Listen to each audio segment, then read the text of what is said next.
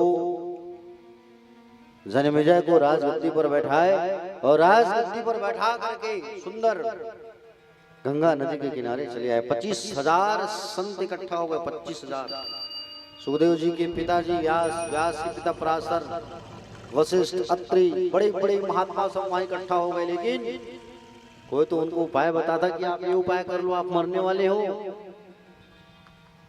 किसी ने नहीं बताया कि उपाय करना क्या है, किसी ने नहीं बताया। प्यारे भक्तजन, आपको बता दूं मैं, राजा परीक्षित आज हाथ जोड़ करके बैठे हुए गंगा किनारे, और सुंदर सुखदेव भगवान जंगल पर बैठे हैं। नारद जी उनके पास गए, और नारद जी जाकर के बोले कि बोले भैया सुखदेव जी महाराज, अब आपका कार्य आ गया है, अब चलो आपका उत्तम कार्य जिसके लिए आपने जन्म लिया वो समय आ गया है, आप चलिए।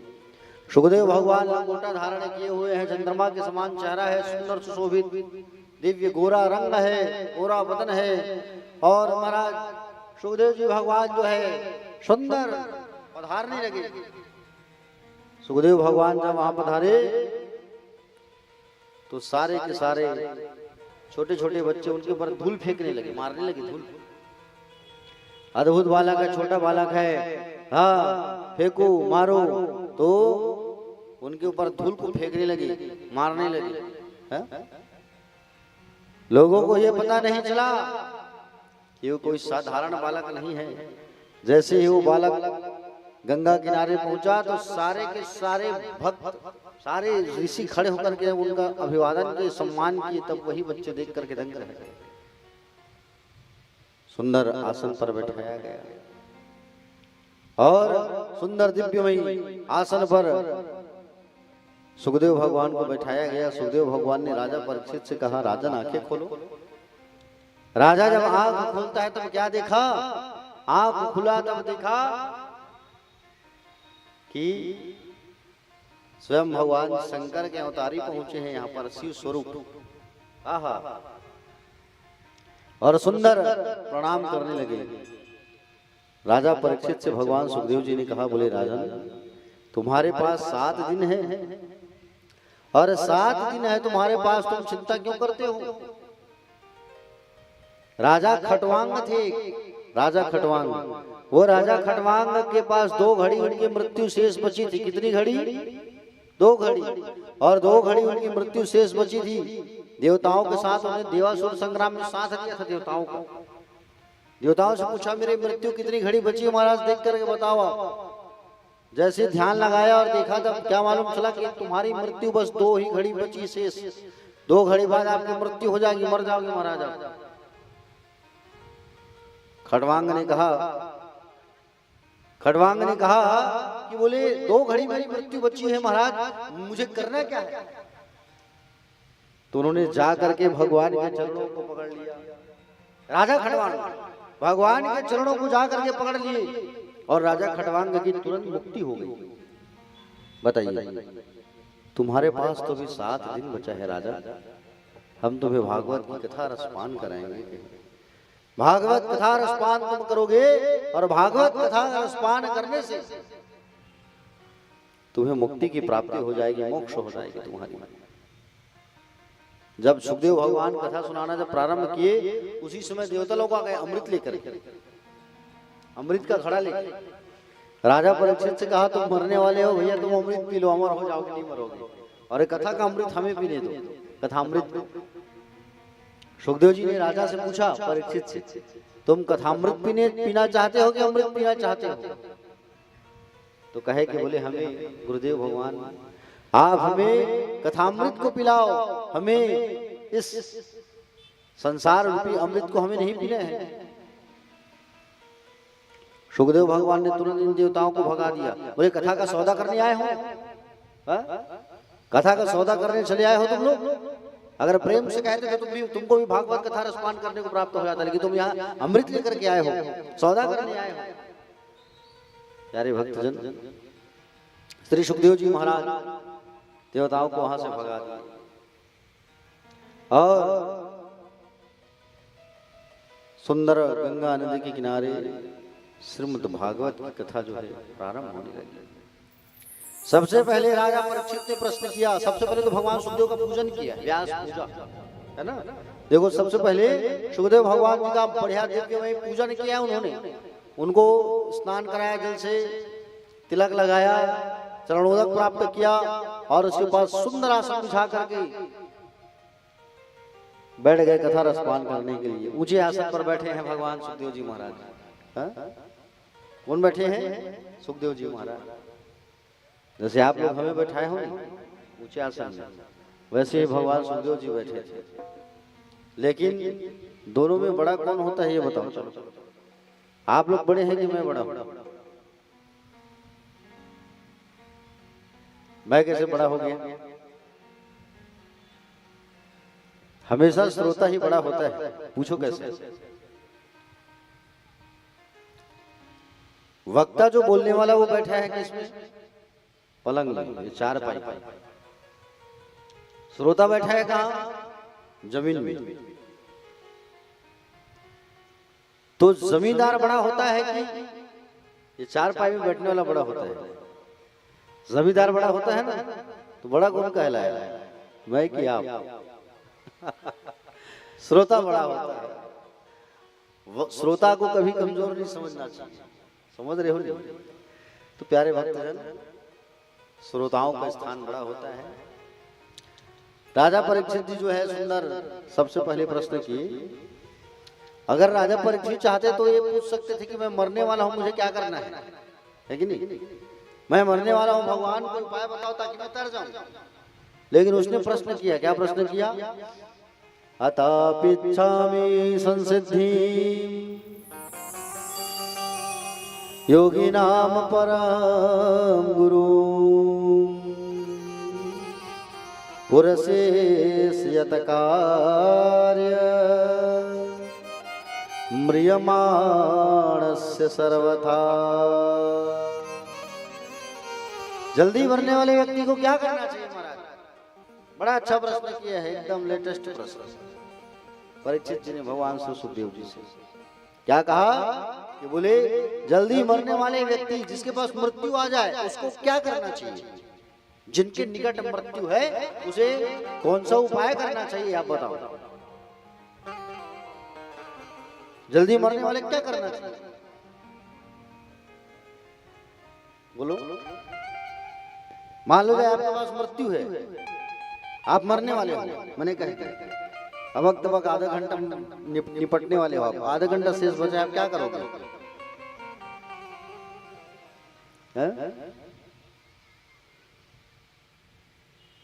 आप वही करोगे जो आपका मन कहेगा। करोगे कि नहीं करोगे? मन कहेगा कि बोले बाजू में बहुत अच्छा सुंदर जलेबी बनता है, मरने के पहले जलेबी खा लें, है कि नहीं? अरे कुछ खा के चले जाते, भाई हम मरने वाले हैं, अरे जाओ भाई हमारी छोटी बेटी को बुला लेते, जगदलपुर गई है ससुराल, मरने के पहले देख लेते, है नहीं? परिवार वाले फोन लगाओ तत्काल सबको बुलाओ, मरने के पहले सबको देखना चाहते हैं। ऐसे करते हैं ना लोग। जिंदगी भर तो उसको देखे हो तुम, और जिंदगी भर तो खाए ही हो, खाने का ही तो काम किए हो। अब तो कम से कम उसको याद कर लो। आधा घंटा जो शेष बचा है मरने के पहले, आधा घंटा जो शेष बचा है उस पर तुम उन्हें याद कर लो, और उन्हें याद कर लोगे तो तुम तर जाओगे। समझ रहे हो ना? इसलिए क्या कहा गया है? इसलिए कहा गया है तू तो डूबा हुआ तर जाएगा, तू तो डूबा हुआ तर जाएगा, मुख से राम राम राम राम गाए जा, मुख से राम राम राम राम गाए जा, तू तो डूबा हुआ तर जाएगा, तू तो डूबा हुआ तर जाएगा, मुख से राम राम राम राम गाए जा, मुख से राम राम राम राम गाए जा। आइए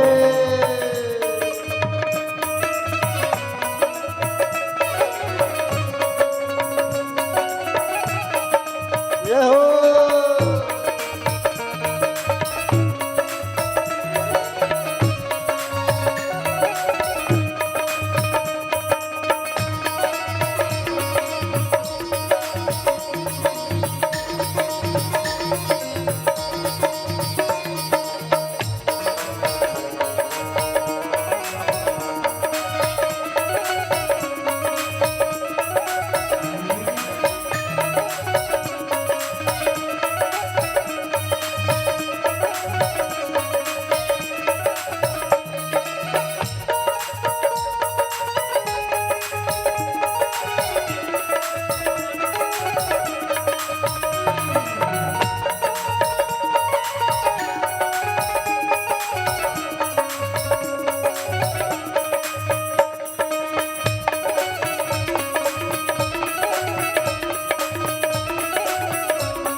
तू न कर किसी की बुराई, तू न कर किसी की बुराई, कौन देगा झूठी गवाही, कौन देगा झूठी गवाही, तू न कर किसी की बुराई, तू न कर किसी की बुराई, कौन देगा झूठी गवाही, कौन देगा झूठी गवाही, रब पूछेगा तो क्या बताएगा, रब पूछेगा तो बताएगा, प्यारे राम राम राम राम गाए जा, प्यारे राम राम राम राम गाए जा।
सुमर के भी काम आए, सुमर के भी काम आए,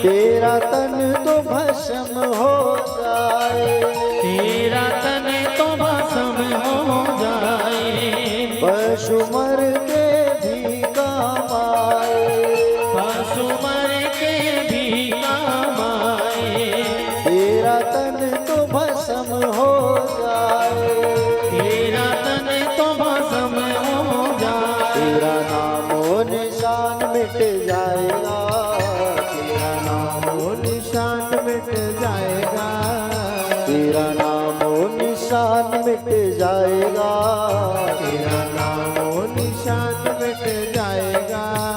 मुख से राम राम राम राम गाएगा, श्री राम राम राम राम गाएगा, मुख से राम राम राम राम गाएगा। श्री राम राम राम राम गाएगा। जय हो।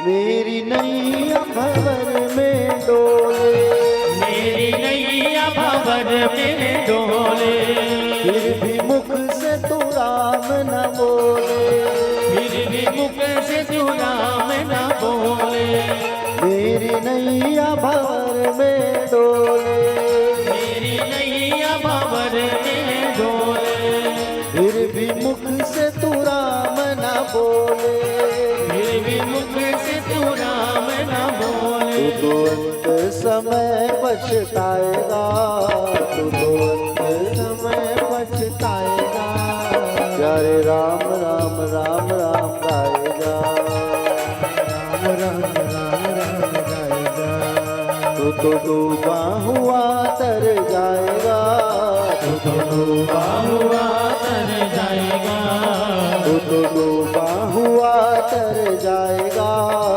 तो डूबा हुआ तर जाएगा, मुख से राम राम राम राम गाए जा, मुख से राम राम राम राम गाए जा, मुख से राम राम राम गाए जा, मुख से राम राम राम राम गाए जा।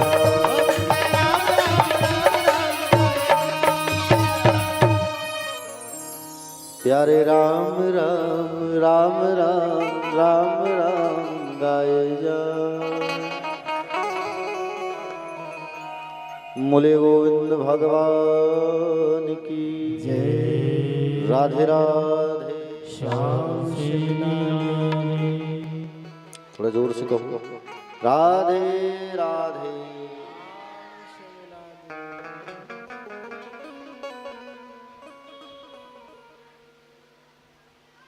प्यारे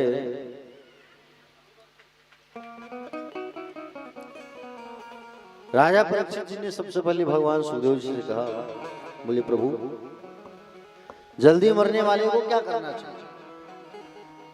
भगवान श्री सुखदेव जी महाराज इस प्रश्न को सुनकर बड़े गदगद हो गए, आनंदित हो गए।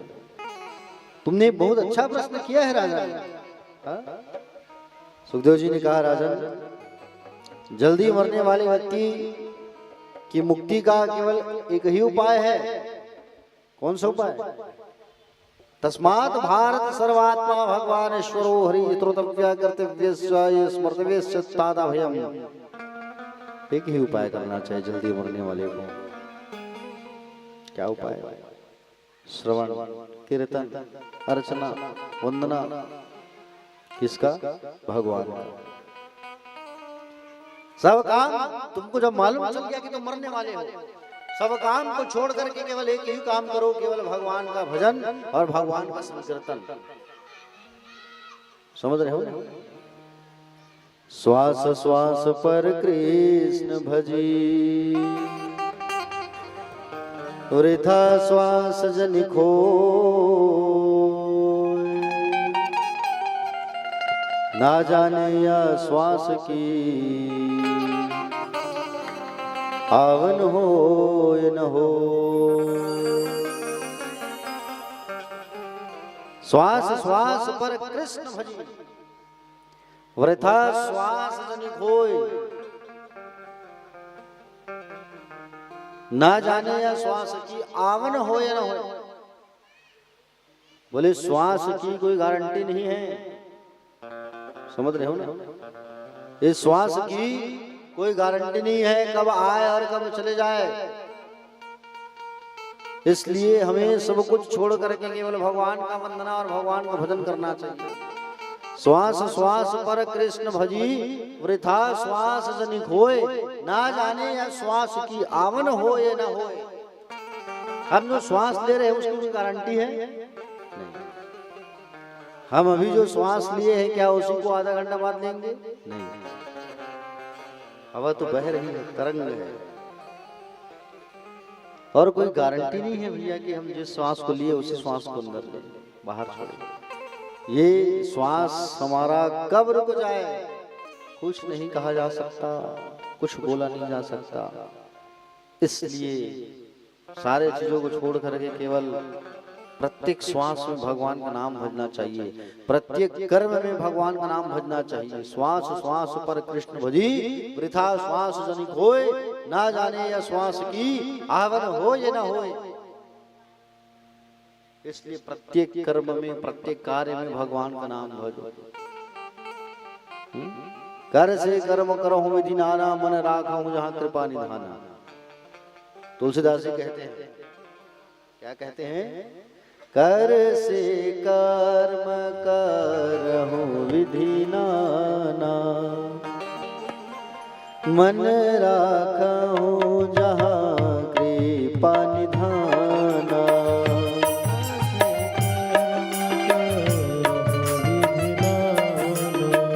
मन राखहु जहाँ कृपा निधाना।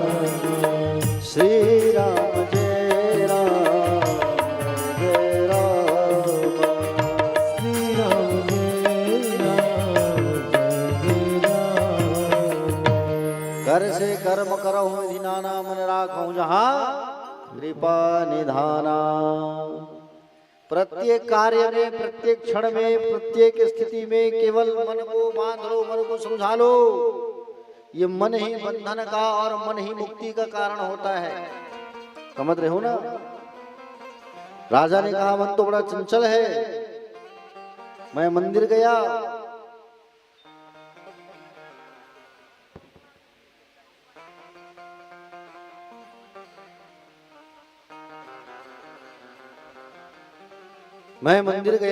और आपने कहा फूल चढ़ाओ, मैंने चढ़ा दिया। वस्त्र चढ़ाओ, चढ़ा दिया। आपने कहा मन को चढ़ाओ, तो मन को तो नहीं चढ़ा सकता क्योंकि मन तो अभी रायपुर गोल बाजार गया हुआ है। मन को नहीं चढ़ाया जा सकता क्योंकि मन जो है रायपुर गोल बाजार पहुंच गया है, बैठे यहाँ हो। लेकिन समझ रहे हो ना। इसलिए इस मन को केवल भगवान के चरणों पर लगाना चाहिए, मन को भगवान की सेवा पर लगाना चाहिए।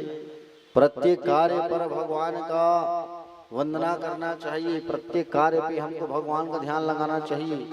प्रत्येक स्थिति में, परिस्थिति में, प्रत्येक क्षण। समझ रहे हो ना। सो रहे हो तो भगवान का नाम लेके सो जाओ, स्नान कर रहे हो तो केवल भगवान का नाम स्नान करते करते बोलो। भोजन में कर रहे हो तो भगवान का स्तुति करते करते, भगवान का ध्यान करते करते भोजन करो। हर कार्य में, हर क्षण में क्या कहा गया है? कर से कर्म करहु विधि नाना। प्रत्येक कार्य में, प्रत्येक परिस्थिति में हमको अपने मन को स्थिर रखना चाहिए और प्रत्येक परिस्थिति में केवल भगवान का नाम भजना चाहिए। प्यारे भक्तजन, मन को जीतने के लिए केवल एक ही साधन है, एक ही उपाय है। कौन सा उपाय? मन को जीतने के लिए हमें सबसे पहले आसन को जीतना चाहिए। जितासनो जित श्वासो जित संगो जित इंद्रिया, स्थूले भगवतो रूपे मन संधार ये दिया। कहा गया है मन को जीतना है तो पहले आसन को जीतो। और जितासन इसका मतलब है कि आसन पर बहुत देर तक बैठने की आदत डालना चाहिए। जित श्वासो, एक स्थान पर बैठना है तो सबसे पहले मन को जीतना पड़ना होता है। और जब हम मन को जीत लेते हैं और मन को जब मना लेते हैं, आसन में जब हमारा मन लग जाता है और आसन में जब हमारा मन लग जाता है भगवान में, तो ये मन स्थिर हो जाता है। आसन को जीतना होता है। जैसे आप बैठोगे पूजा करने के लिए भगवान का पूजा करने बैठोगे, लेकिन थोड़ी देर बाद सोचोगे कि बोले नहीं बैठ सकते, हम नहीं कर सकते, थोड़ा चल के आ जाते हैं। आसन को जीतना बहुत जरूरी होता है मन को जीतने के लिए। मन को एकाग्र चित्त जब करोगे आप, तो मन एकाग्र चित्त कब रहेगा? जब आप जो है आसन को जीतोगे, बैठने की आदत डालोगे। बैठने की आदत जब डालोगे तो आप घंटों घंटों बैठ करके कम से कम भगवान का माला जाप कर सकोगे। बैठने की आदत जब हम डालेंगे तब घंटों तक हम भगवान का नाम स्मरण कर सकेंगे, समझ रहे हैं ना। और जब बैठने की आदत डल जाएगी तब हम माला जप कर सकेंगे, भगवान का भजन कर सकेंगे, स्तुति कर सकेंगे। प्यारे भक्तजन, सुखदेव जी भगवान राजा परीक्षित को बताने लगे, बोले हे राजा, राजा ने कहा भगवान सारी सृष्टि को बनाते कैसे हैं प्रभु? भगवान का स्वरूप कैसा है ये मुझे बताओ आप। भगवान तो एक है लेकिन संसार को चलाते कैसे हैं ये मुझे जानना है। तब बताया और कहा सुनो, भगवान एक है लेकिन उनका जो स्वरूप है वो विराट स्वरूप है। 14 लोक होते हैं हमारे, 7 लोक भगवान नारायण के कमर का ऊपर का भाग कहा गया है और 7 लोक भगवान नारायण के कमर के नीचे भाग को कहा गया है। 14 लोक हो गया।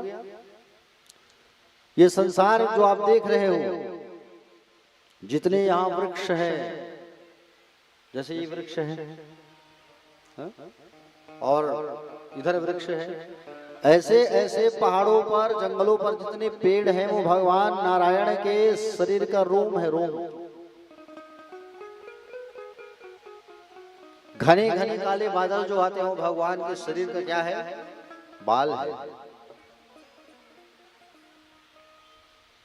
जितनी नदियां है संसार में वो भगवान के शरीर का नस है। जितने पहाड़ हैं वो पहाड़ क्या है? भगवान के शरीर की हड्डियां हैं। जितने पहाड़ हैं वो भगवान के शरीर की हड्डियां हैं। अब सोचो आप, जगत का स्वाद भगवान का जीव है, होठ लज्जा है, एक आंख सूर्य है, एक आंख चंद्रमा है। इतना विराट स्वरूप है। दांत, यमराज जो है वो भगवान का दांत है।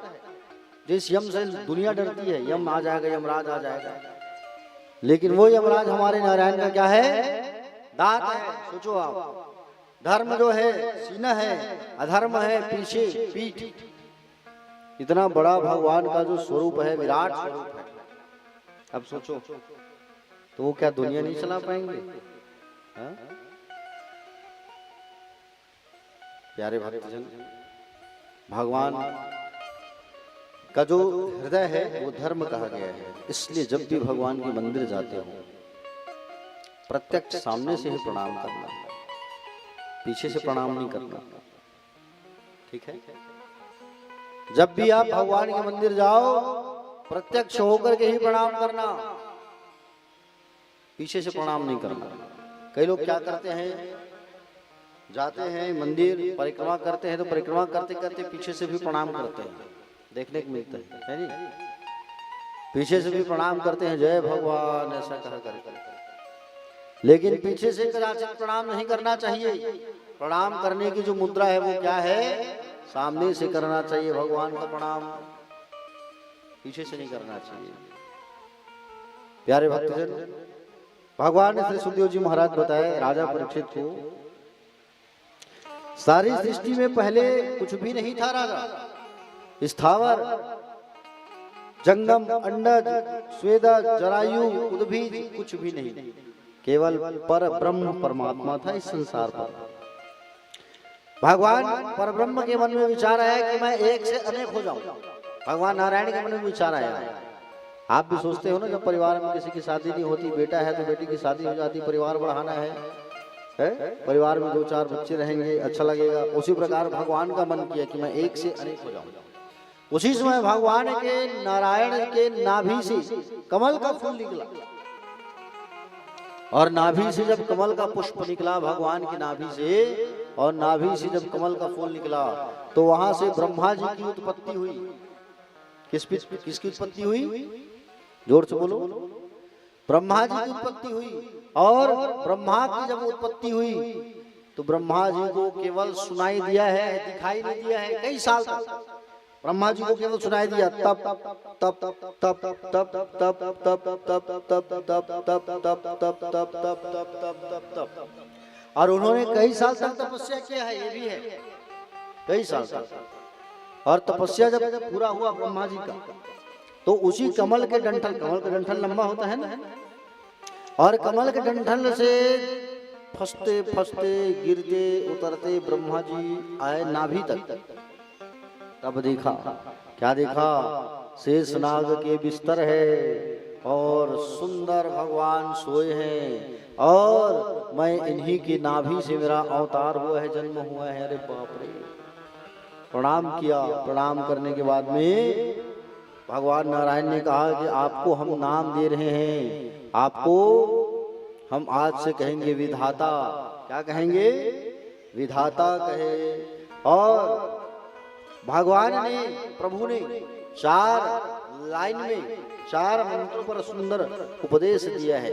4 मंत्रों पर अहमेवास्म्याग्रनान्यद सत्परम पश्चादहं वेतच्चयो शिष्योम्यहं ऋते अर्थ प्रत्येत यत् प्रत्येत न प्रत्येत चात्मनि त्वद्विद्यात्मनुमाय यथा भासुततमा यथा महान्ति भूतानि भूतेषु च वचस्वनु प्रविष्टान्य प्रविष्टानि तथा ते सुनतेष्वहम् एतावदेव जिज्ञासं तत्त्व जिज्ञासुनात्मना अन्वयव्यतिरेकाभ्यं यस्यात् सर्वत्र सर्वदा।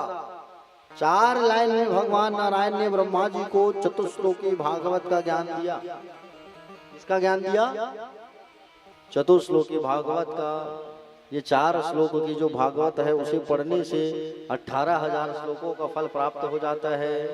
लोगों के पास, व्यक्तियों के पास समय नहीं रहता है, अपने कार्यों में जाना है, कामों पर जाना है, बिजनेस में जाना है, तो अगर हम 4 लाइन के इस भागवत के श्लोकों को अगर पढ़ लेते हैं तो 18,000 श्लोकों का फल प्राप्त हो जाता है। और ये 4 श्लोकों को आप ले सकते हैं हमसे देवनाशय में आके, अगर रोज पढ़ना है तो। ठीक है? क्या कहा 4 लाइन में? भगवान ने ब्रह्मा से कहा कि सारे सृष्टि में मैं केवल मैं था, सृष्टि के बनने के बाद भी मैं रहता हूँ, सृष्टि के बिगड़ने के बाद भी केवल मैं ही रहता हूँ। ब्रह्मा जी, हाँ, जो बच जाए वो भी मेरा है, प्रलय होने के बाद में जो दिखता है वो भी मेरा है। ऐसा सुंदर भगवान ने उनको उपदेश दिया। प्यारे, इस प्रकार दुनिया में सबसे पहले नारायण थे, और नारायण बाद बनने के बाद भी नारायण, और बिगड़ने पर जो बचता है वो भी केवल नारायण है। संसार में जो चीजें नहीं हैं फिर भी वो दिखाई जो देती है, वो होने पर भी दिखाई नहीं देती, उसे मेरी माया समझो। संसार में जो है फिर भी नहीं दिखाई दे रहा है, वो मेरी माया है। यथा महान्त भूतानि भूतेषु च वचस्वनु प्रविष्टान्य प्रविष्टानि तेष्वहम्। कहते हैं कि पृथ्वी, जल, अग्नि, वायु, आकाश, तेज, इन 5 तत्वों से दुनिया बनती है, और इन्हीं 5 तत्वों में ही सबको मिल जाना है। क्षितिजल पावक गगन समीरा, पंचरचित अति अधम शरीरा। 5 तत्वों से हमारा ये शरीर बना है। समझ रहे हो ना? क्षितिजल पावक गगन समीरा, पंच रचित अति अधम शरीरा। 5 तत्वों से हम सब मिलकर के बने हुए हैं। कौन कौन से 5 तत्व बताओ चलो?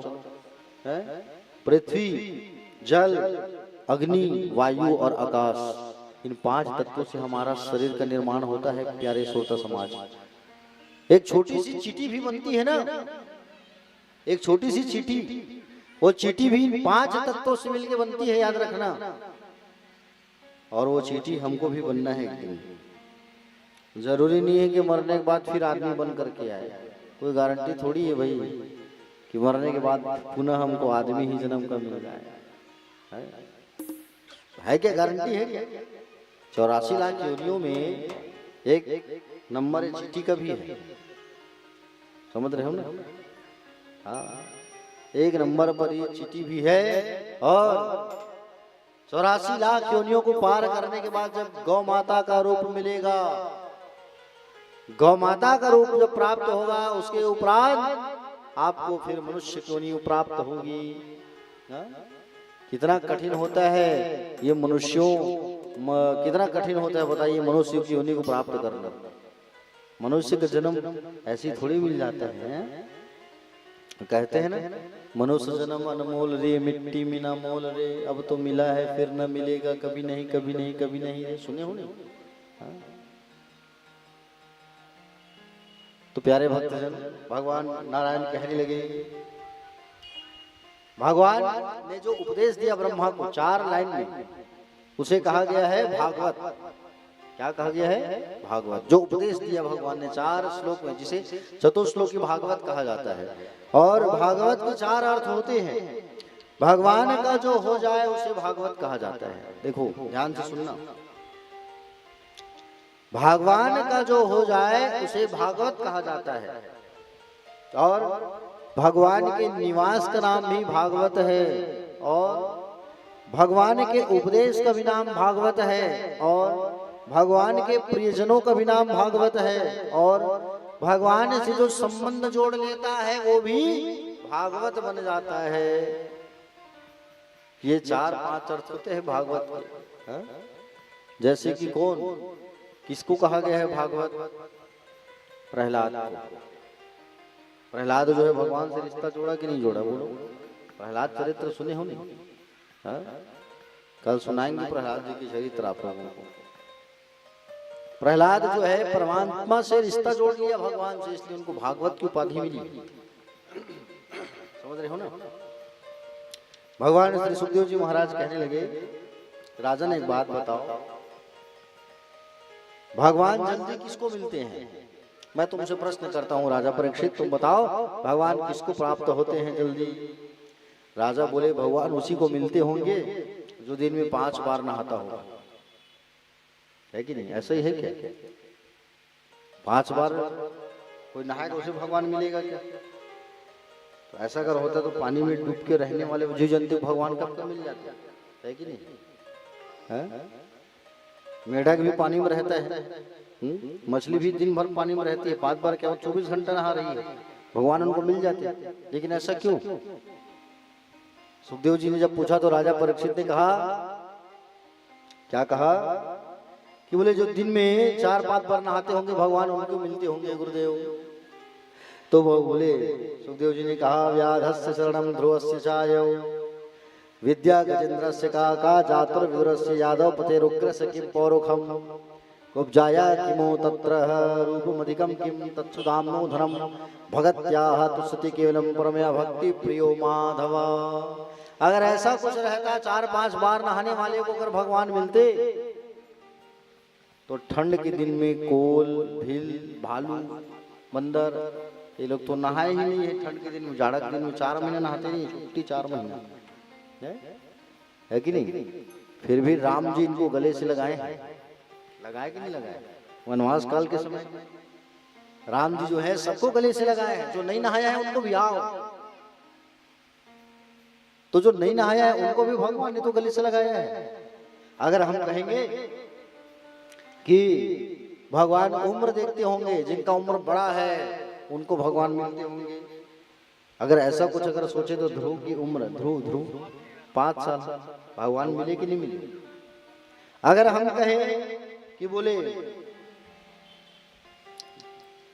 हाँ, अगर हम कहें कि बोले पढ़े लिखों को भगवान मिलते हैं, जो पढ़े लिखा होता है, जो एकदम डिग्री लिया है, हाँ बोले टॉपर है, उसको भगवान मिलते हैं, तो वो हाथी तो अनपढ़ था।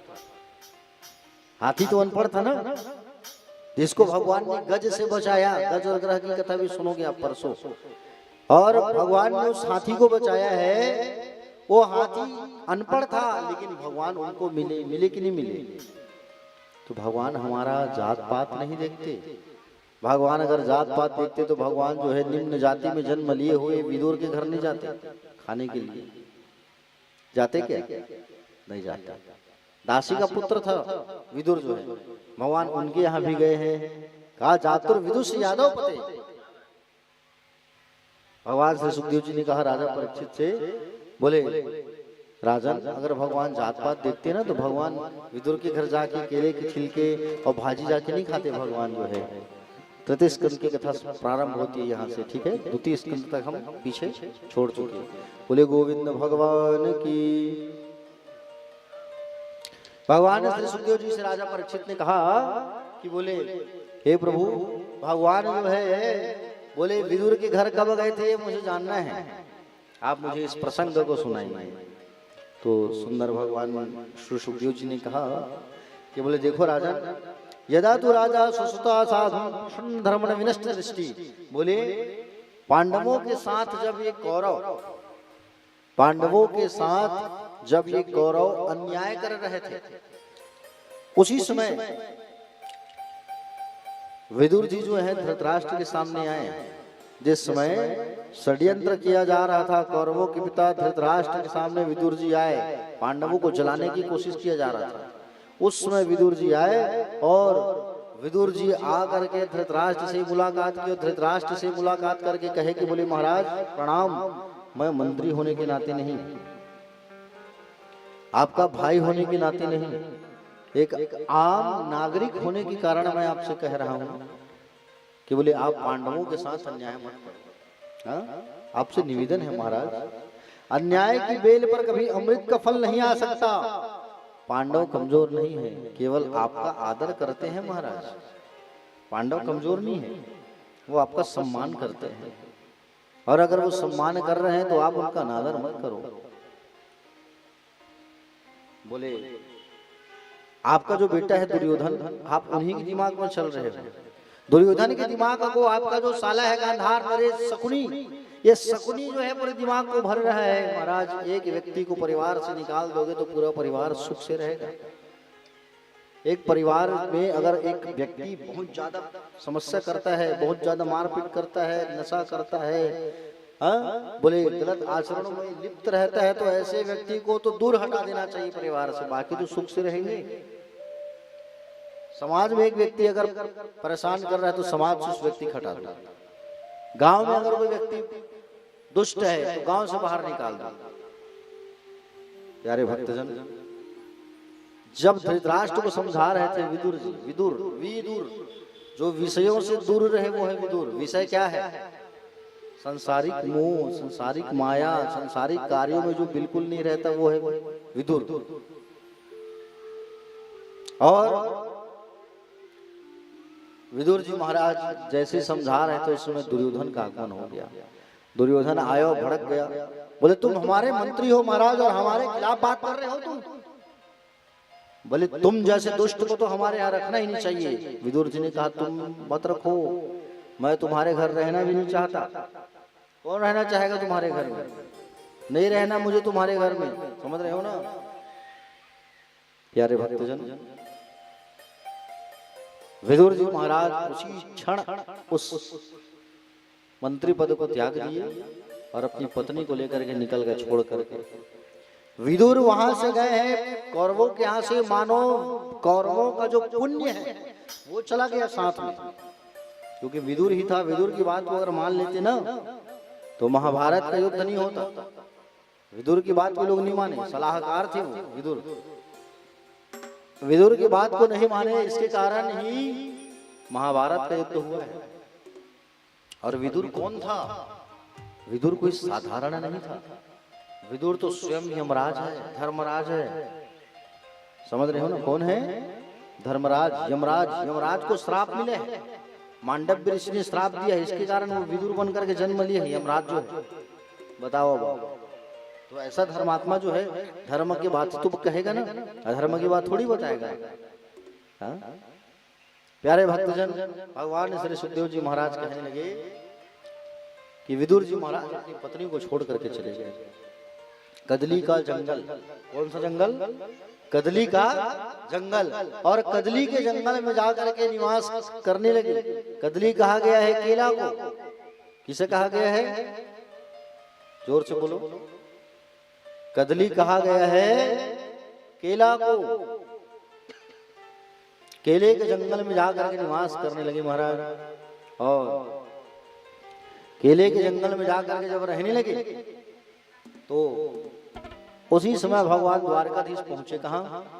द्वारकाधीश भगवान आए उसी समय द्वारकापुरी से हस्तिनापुर आ रहे हैं, पांडव और कौरव के बीच में संधि कराने के लिए। बात चलो एक बार समझाते हैं ताकि महाभारत के युद्ध मत हो। शांति दूत बन करके आए हैं भगवान। भगवान क्या नहीं बने हैं, सोचो आप, क्या नहीं किए हैं लोगों के लिए। 100 गालियां भी सुनी है उन्होंने, सुना कि नहीं सुना? एक दूत बन करके भी आए हैं, द्वारपाल भी बने हैं पांडवों के, और ड्राइवर भी बने हैं पांडवों के। बने कि नहीं बने? क्या नहीं किया भगवान ने? अरे कितना उपकार किया है इस मुरली वाले ने, सोचो आप, कितना उपकार किया है हम सब के ऊपर। और इनका उपकार अगर नहीं होता ना तो आज हम यहाँ नहीं होते। प्रति उपकार करो को तोरा सन्मुख हो ही सकत मन मोरा। कितना उपकार किया है इन्होंने। प्यारे भक्तजन, भगवान आए रथ पे सवार होकर के। और भगवान जब आए रथ पे सवार होकर के तो भीड़ लग गई भगवान को देखने के लिए। भगवान को देखने के लिए सब भीड़ लगा हुआ है। अरे अरे द्वारकाधीश आ रहे हैं, चलो चलो चलो रथ के पीछे पीछे, भगवान हमें देख लो, भगवान हमें देख लो। और उसी भीड़ में विदुर विदुरायन भी खड़े हो गए, भगवान हमें देख लो, आप, हम भी आपके भक्त हैं। तो भगवान ने तिरछी नजर से ऐसे देखा है विदुर विदुरायन को। और तिरछी नजर से जब देखा तो तिरछी नजर से जैसे देखा उतने में विदुर विदुरायन गदगद हो गए। भैया तिरछी नजर उनकी अगर पड़ जाए, हाँ, वो टेढ़ी टांग वाले की, फिर कृपा की बात ना पूछो। अगर वो देख लिए एक बार तो फिर क्या से क्या हो जाएगा। आप सब कहा करो भगवान आप भी हमें एक नजर देख लिया करो प्रभु। हम आपके मंदिर जाते हैं रोज, कभी आप भी हमारे घर आ जाया करो भगवान, ऐसा कहा करो। हा? समझ रहे हो ना? विदुर और विदुरायन दोनों खड़े हैं और दोनों कह रहे हैं कन्हैया तुम्हें एक नजर देखना है, कन्हैया तुम्हें एक नजर देखना है, जिधर तुम छुपे हो उधर देखना है, जिधर तुम छुपे हो उधर देखना है, कन्हैया तुम्हें एक नजर देखना है, कन्हैया तुम्हें नजर देखना है, तुम छुपे हो उधर देखना है, इधर तुम छुपे हो उधर देखना है।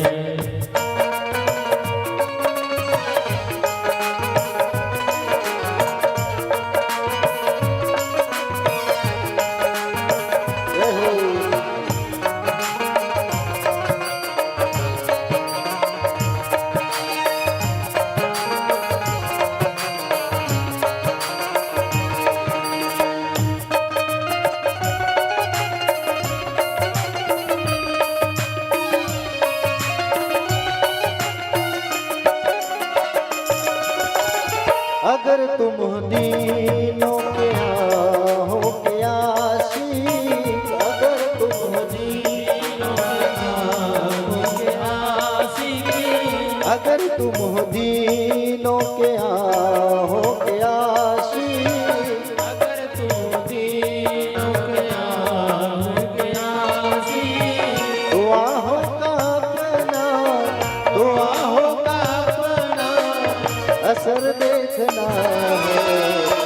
जिधर तुम छिपे हो उधर देखना है, जिधर तुम छिपे हो उधर देखना है।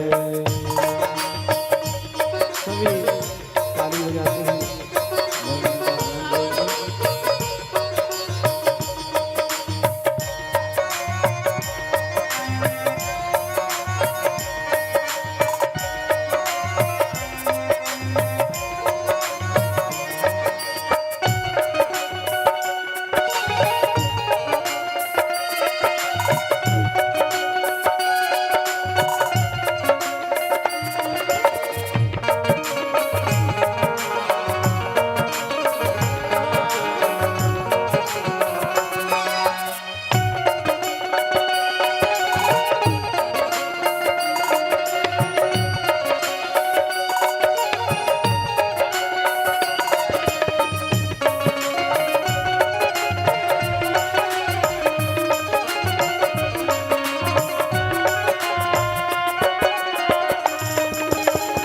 उबारा था जैसे चित और गज को, उबारा था जैसे गीते और गजे को, उबारा था जैसे चित और गज को, उबारा था जैसे गीते और गजे को, उसी हाथ का उसी हाथ का असर देखना है, जिधर तुम छिपे हो उधर देखना है, जिधर तुम छुपे हो उधर देखना है।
विदुर भीलने के जो घर तुमने देखे, तुमने देखे विदुर भीलने के जो घर तुमने देखे, विदर मिलनी के कमल तुमने देखे, तो हमको तुम्हारा भी तो हमको तुम्हारा भी घर देखना है, जिधर तुम छिपे हो उधर देखना है, जिधर तुम छुपे हो उधर देखना है।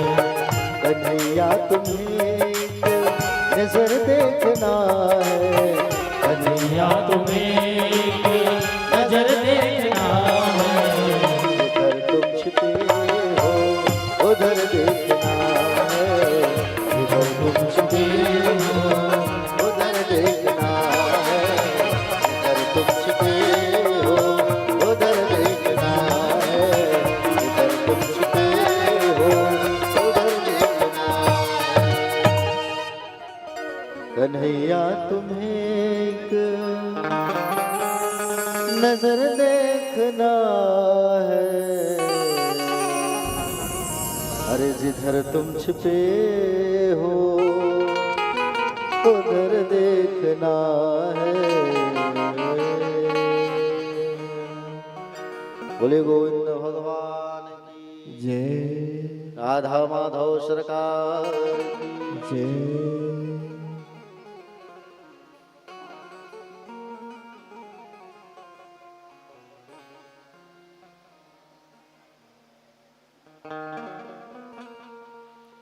बोले गोविंद भगवान की। तो भगवान को उस भीड़ में विदुर और विदुराइन ने देखा। भगवान ने देखा विदुर विदुराइन को तो इनका मन बड़ा गदगद हो गया। प्यारे भक्तजन, विदुर जी महाराज, विदुर जी जो हैं रथ के पीछे पीछे उस सभा में जाने लगे जहां भगवान जा रहे थे। और उस सभा पर जैसे ही गए तो उस सभा पर जैसे ही पहुंचे भीड़ लगी थी। विदुर जी छुप करके पीछे कोने में बात सुन रहे थे, क्या बात चल रही, भगवान आए हैं उतने देर से सभा में, क्या बात चलेगा, मैं भी सुनूं जरा। भगवान पहुंचे, दुर्योधन ने स्वागत किया, आइए द्वारकाधीश आइए, आइए द्वारकेश आइए, स्वागत है आपका। और जैसे स्वागत किया द्वारकाधीश का, भगवान द्वारकाधीश ने बात रखा। क्या बात रखा? बात ये रखा, कहा कि बोले आप जो है दुर्योधन जी, आप दुर्योधन नहीं, आप तो सुयोधन हुआ। और सुयोधन हुआ, पांडवों को दे दो संपत्ति, उनका मांग रहे हैं। पूरा संपत्ति नहीं दोगे तो कम से कम 5 गांव दे दो, तुम्हारे पास 25 गांव हैं, 5 गांव दे दो खाने पीने के लिए। इतने में दुर्योधन भड़क गया भैया। दुर्योधन भड़क गया और दुर्योधन भड़क करके कहा, क्या कहा? दुर्योधन भड़क गया और कहा, द्वारकाधीश खबरदार, आप कह रहे हो पांडवों को संपत्ति देने के लिए मैं सुई की नोक की भांति संपत्ति नहीं दूंगा। भड़क गए भगवान के ऊपर। और भगवान के ऊपर जब भड़के तो भगवान को गुस्सा आया। ठीक है, मैं भी तुम्हारे यहाँ नहीं रहूंगा, जा रहा हूं मैं। मेरी माँ भोजन तैयार करके रखी, कौन खाएगा उसे? 56 भोग तुम्हारे लिए बना के रखी। अरे तुम्हारे यहाँ कौन भोजन करे? तुम्हारा दिल ही साफ नहीं है, नहीं खाने वाला मैं। भगवान जाने जाने द्वार छेक लिए दुर्योधन के सैनिक। भगवान गुस्से में आके अपना बढ़ाए स्वरूप, सुदर्शन को निकाला तो सब डर करके भाग गए वहां से। अरे तुम भगवान को रोकोगे? तुम्हारे जैसे कई पैदा कर देंगे वो तो। भगवान ने कहा, दुर्योधन मैं तुम्हारे यहाँ भोजन नहीं कर सकता, तुम्हारा मन साफ नहीं है। हा? भोजन 2 ही अवस्था में करना चाहिए, या तो खिलाने वाले का मन साफ हो और खाने वाले के पेट में भूख हो। मेरे पेट में भूख नहीं है और मेरा मन गवाही नहीं दे रहा है, और तुम्हारा मन साफ नहीं है, नहीं खाऊंगा मैं, मेरा बुलावा कहीं और हो गया है। विदुर जी दूर खड़े थे, इशारा कर दिया, आ रहा हूं, जाओ। अब भगवान जो है दुर्योधन के 56 भोगों को त्यागे है और साग विदुर घर खाए हैं। दुर्योधन की मेवा त्यागे, साग विदुर घर खाए। सबसे ऊंची प्रेम सगाई, जहां प्रेम नहीं वहां कुछ नहीं।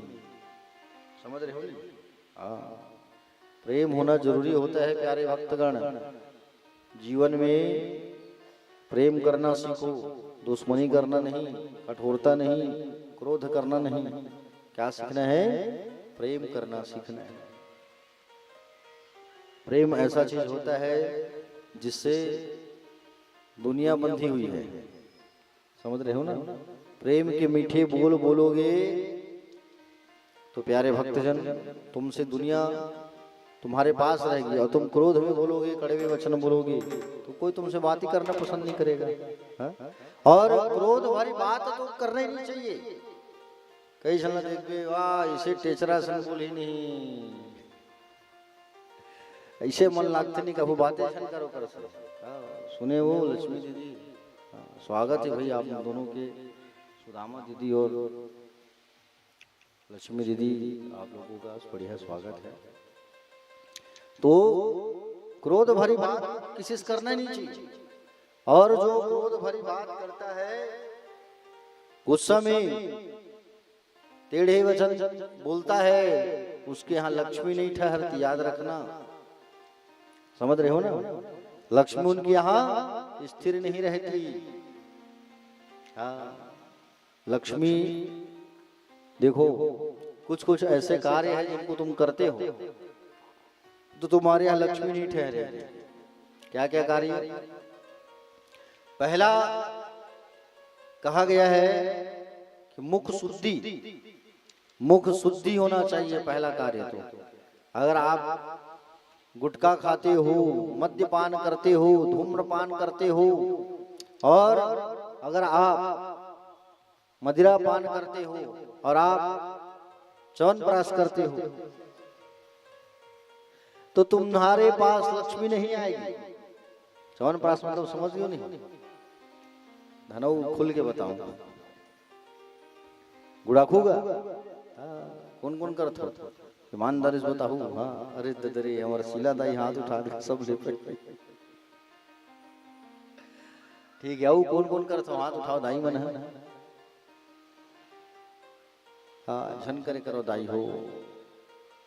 च्यवनप्राश बने घलो लागते तुमला, लेकिन उगर घातक घलो है बहुत है। च्यवनप्राश करने से लक्ष्मी नाराज हो जाती है। पहला मुख शुद्धि, मुख साफ होना चाहिए। दूसरा मुख से मीठे वचन बोलना चाहिए, मीठे शब्द निकालना चाहिए, मीठा बोल बोलना चाहिए। और तीसरा है टूटे फूटे बर्तन पर खाना नहीं खाना चाहिए, साफ बर्तन पर खाना खाना चाहिए। ठीक है। चौथा सूर्यास्त के समय नहीं सोना चाहिए और सूर्योदय के समय नहीं सोना चाहिए।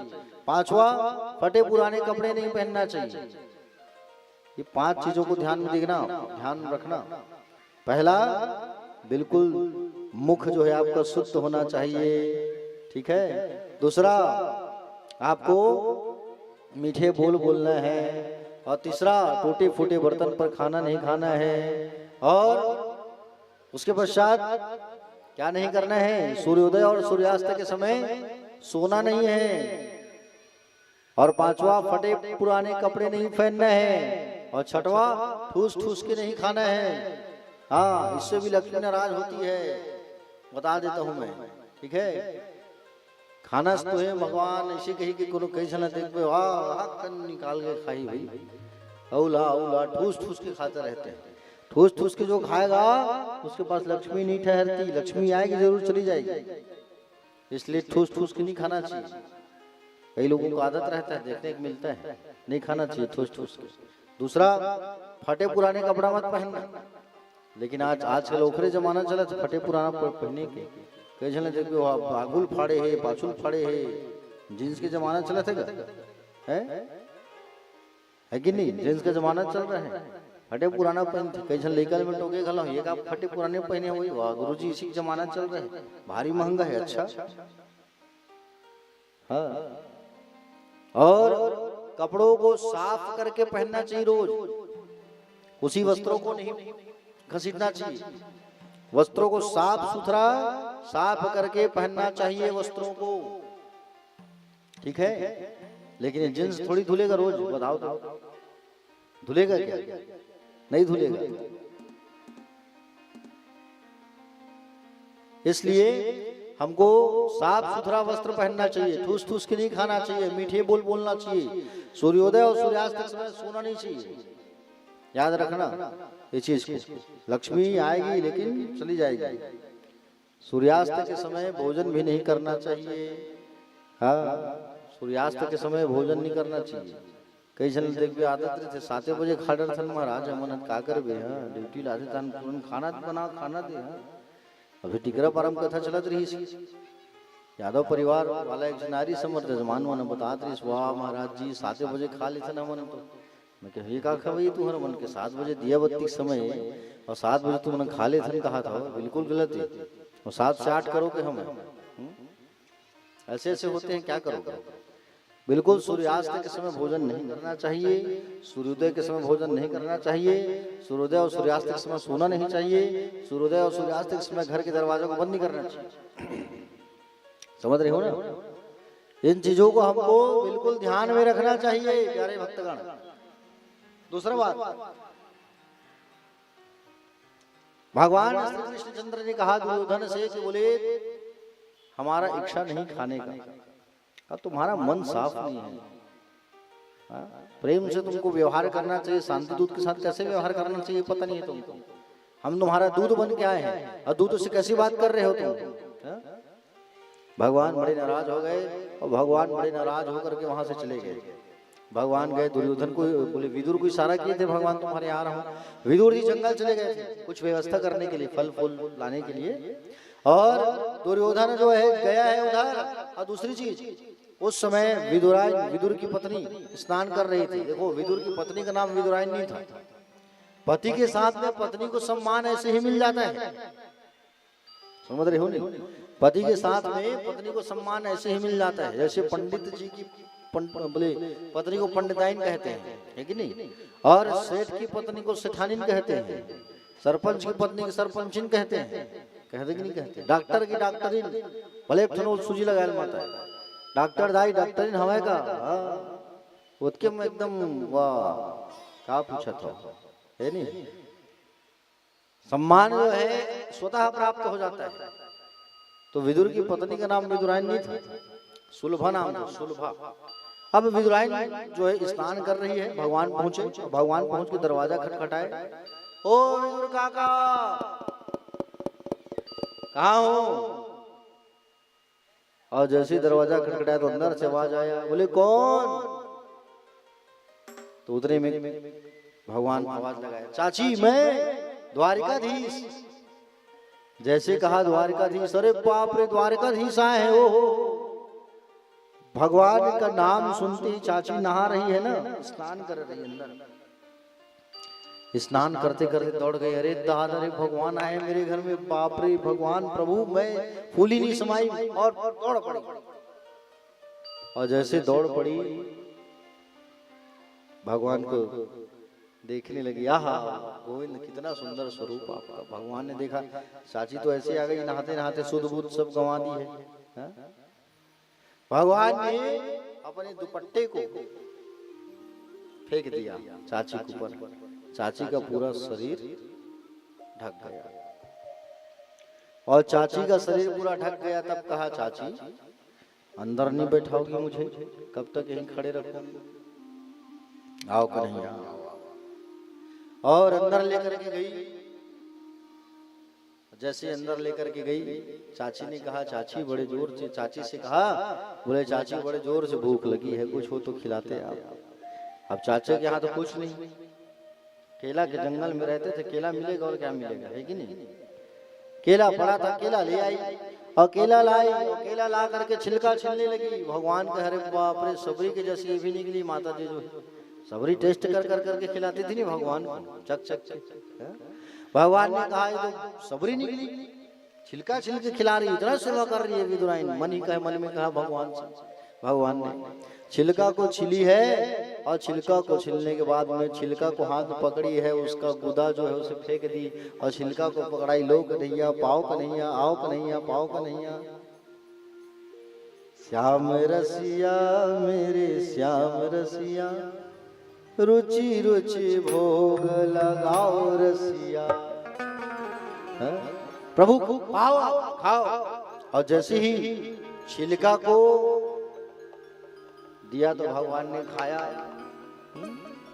और जैसे भगवान खाए, अब तो चाची खिलाएंगे भाई, दूसरा केला पकड़ी है चाची जो है, छील रही है छिलका को, छिलका को छील रही है। अरे बाप रे, इतना सेवा करता काकी है आज। छिलका को छील करके फिर छिलका पकड़ा दी, मुझे फेंक दियो हो ला काकी। भगवान खा रहे हैं छिलका, तीसरा केला पकड़ी, भगवान को फिर एक आशा हुआ, अब खिलाएगी अब खिलाएगी अब खिलाएगी अब खिलाएगी। और छिलका को छिली, फिर फेंक दी, फिर छिलका को पकड़ा दी, भैया पाओ कन्हैया खाओ कन्हैया। और भगवान पाने लगे, खाने लगे। बताइए 30 से 35 छिलका खा गए भगवान, 30 से 35। विदुर चाचा आए, देखे, अरे दादा रे भगवान को छिलका खिला रही है भाई हमारी धर्म पत्नी, भड़क गए। विदुर क्या खिला रही है तू, इतने बड़े द्वारकाधीश को छिलका खिलाते बैठी है तू? भगवान कहे आप चुप रहो, आपको कुछ पता नहीं, आप चुप, बिल्कुल चुप रहो। आपको क्या पता कितना स्वाद है छिलका में, आपको जानते हो? विदुर जी कहे हैं छिलका में कोई स्वाद रहेगा, है? उल्टा डांट रहे हैं भगवान विदुर को, आप चुप रहो, आपको थोड़ी पता छिलका में कितना स्वाद है। सुंदर आसन लगाया गया भगवान के लिए, और भगवान के लिए सुंदर आसन जमाया गया, लगाया गया, और सुंदर परोसा गया भगवान को। क्या परोसा गया भगवान को? सुंदर बोले पेज और भाजी की सब्जी। भगवान कहे ओहो कभी खाया नहीं हूं मैं भाई, 56 मुख खाने वाले राजा हैं भगवान, कभी तो मैं खाया नहीं हूं, कैसे खाते हैं इसको? भगवान ने दिमाग लगाया, क्यों ना मैं काका को बोलूं तो काका खाएंगे, और काका खाएंगे तो मैं देखूंगा, तो मैं सीख जाऊंगा खाते कैसे हैं। तो इशारा किया, चलो चाचा हाथ पाओ, इधर काका। नहीं नहीं नहीं नहीं प्रभु बोले आप पहले खाओ। बोले मैं नहीं, आप पहले खाओ। आप खाओगे, आपको भोग पहले लगेगा, तब तो मैं पाऊंगा। पहले भगवान को भोग लगता है ना, तब हम लोग खाते हैं। पहले नहीं नहीं नहीं भाई, पहले आप भोग लगाओ। अरे मेरा आदेश है, आप पहले खाओ। भगवान ने कहा ठीक है प्रभु, आप जैसे आपके इच्छा। भगवान का आदेश मिलने पर विदुर जी उठा करके उन्हें पीने लगे। और जैसे उठा करके पीने लगे, भगवान ने देखा अच्छा इसे पीते हैं। तब भगवान सुंदर उठाए और उसको उठा करके एक बार में घटाकर अंदर कर लिए। भाजी की सब्जी खा रहे हैं। चाची और लेके आओ। चाची अंदर गई, लाके परोस दी। एक बार में फिर सटासट खत्म। चाचा का खत्म नहीं हुआ है, भतीजा खत्म हो गया है नहीं। भाव में आकर के भगवान पा ही रहे हैं, खा ही रहे हैं, पा ही रहे हैं, खा ही रहे हैं। चाची और लेके आओ। चाची कहाँ से लाएगी, अब सब तो खत्म रहा है, तब तो दी सब चिरा गए। जैसे अंदर गए तो जाकर के चाची देखती है पूरा का पूरा कढ़ाई भरा हुआ है।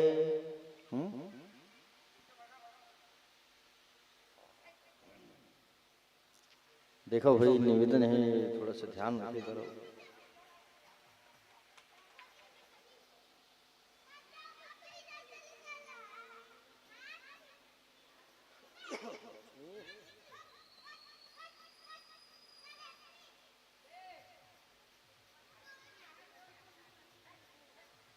बोले गोविंद भगवान की।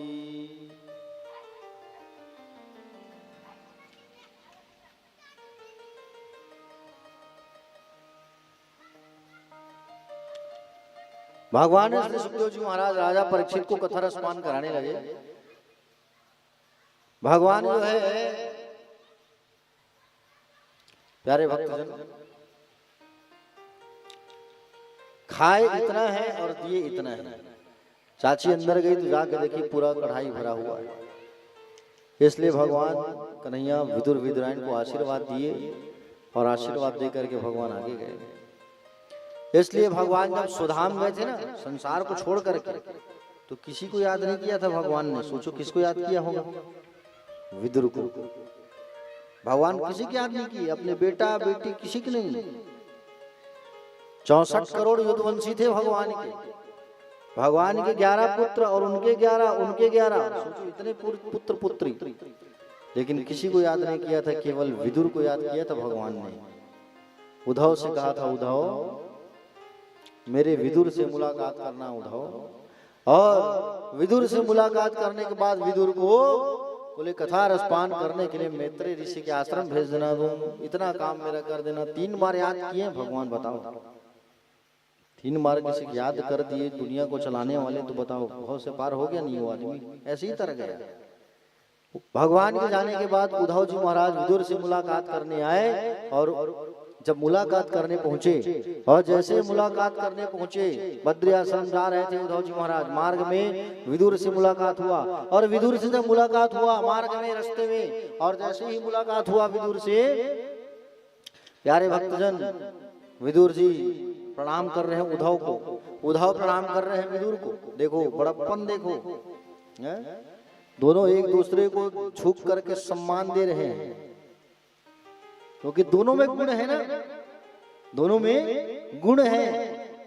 जिसमें गुण होता है वही झुकता है, वही गुणी कहलाता है। और जिसमें गुण नहीं होता वो झुकता ही नहीं है। झुकता वही है जिसमें जान होता है। कड़ना तो मुर्दों की शान होता है। जिसमें जो फलदार वृक्ष होता है वही झुकता है, सूखा पेड़ थोड़ी झुकता है। जिसमें गुण होता है वही जो है झुकता है, याद रखना। अब दोनों में गुण है, उद्धव में और विदुर में, दोनों एक दूसरे को सम्मान दे रहे हैं। बताइए, दोनों सम्मान दे रहे हैं। भगवान द्वारिका नरेश भी सबको सम्मान देते थे, और उनके परिकार बोले तो सेवक, सेवक भी सबको सम्मान देते थे, क्योंकि भगवान सम्मान देते थे। जब सुदामा जी पहुंचे थे ना भगवान के घर द्वारिका में, तो द्वारपालों ने बड़ा सम्मान किया था उनका। ब्राह्मण है और ब्राह्मण का सम्मान हमारे द्वारिकाधीश भगवान करते हैं। छोटे क्यों कर रहे हैं? क्योंकि बड़े कर रहे हैं। जब तक बड़े नहीं करेंगे तब तक छोटे उस चीज को नहीं सीखेंगे। दोनों आज झुक रहे हैं, उद्धव और विदुर दोनों एक दूसरे को प्रणाम कर रहे हैं। हाल चाल पूछने लगे विदुर जी उद्धव से कि बोले उद्धव जी भगवान कैसे हैं द्वारिकाधीश, सब ठीक है? महाभारत का युद्ध हुआ, वो पता नहीं महाभारत का युद्ध भी हो गया। अरे बाप रे, अच्छा। और विदुर जी महाराज पूछे द्वारिकाधीश कैसे हैं मेरे? तो उद्धव जी ने बताया कि द्वारिकाधीश हम सबको छोड़ करके चले गए, लेकिन जाते जाते आपको याद किए हैं विदुर जी। जाते जाते केवल आपको याद किए हैं भगवान जो है, और किसी को याद नहीं किए, केवल आपको याद किए। ओहो, अरे मेरे द्वारिकाधीश ने मुझे याद किया, मेरे प्रभु ने मुझे याद किया। ओहो प्यारे भक्तजन, भगवान ने मुझे याद किया, भगवान ने मुझे स्मरण किया कहा करके रो डाले विदुर जी। विदुर की आंख में आंसू आ गया कि भगवान मुझे याद किए हैं, मेरी किस्मत तो देखो। अरे मुझ जैसे अभागे को वो दीनानाथ जो है याद किए हैं, मुझ जैसे अभागे को 3 बार याद किए मेरे भगवान। भगवान हमें याद रखते हैं प्यारे भक्तजन, लेकिन हम भगवान को न भूल जाते हैं। हमारी सबसे बड़ी गंदी आदत है, हम भगवान को भूल जाते हैं। ये सबसे बड़ी दुविधा की बात है। अरे याद करो उन्हें जो तुम्हें संसार में भेजे हैं, जो तुम्हारा पालन पोषण करते हैं, जो तुम्हारा ख्याल रखने वाले हैं, उनका तो याद करो कम से कम। उनको भूलो मत। हा? आप जो है उसे भूल जाते हो, लेकिन वो आपको कभी नहीं भूलता। आप कब याद करते हो भगवान? जब दुख आता है तब। हा? सुख में तुम भूल जाते हो। हा? जब कोई नहीं आता तब श्याम सुंदर आते हैं उस दुख में तुम्हारे पास। हा? तो क्यों भूलते हो भैया तुम? हा? भगवान को हर पल और हर क्षण याद किया करो मेरे प्यारे भक्तजन, प्यारे श्रोता समाज। भगवान को हर क्षण हर पल याद किया करो।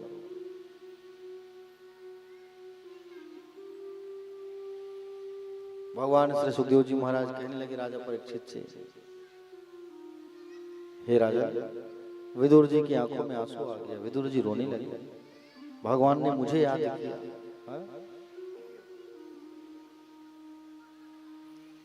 कहा कि बोले आप मैत्रेय ऋषि के आश्रम चले जाओ महाराज, आपको कथा सुनना है। भगवान तो हम सबको छोड़ करके चले गए, लेकिन भगवान का जो दिव्य तेज भागवत में छुपा हुआ है। किसमें छुपा हुआ है? भागवत। आप भागवत भगवान की शरण में जाओ, भागवत कथा को सुनने जाओ। कहाँ? मैत्रेय ऋषि के आश्रम। क्योंकि भगवान जब मुझे उपदेश दे रहे थे उस समय मैत्रेय ऋषि भी वहां उपलब्ध थे, आप उनके पास आइए। तो विदुर जी गए हैं कहाँ? मैत्रेय ऋषि के आश्रम कथा रसपान करने के लिए। बताइए, मैत्रेय ऋषि के आश्रम गए और जा करके कथा रसपान करने लगे। मैत्रेय जी जान गए विदुर जी आप बहुत बड़े भक्त हो। अरे आप साधारण नहीं हो, आप तो स्वयं यम हो, मेरे पास कथा सुनने आए हो।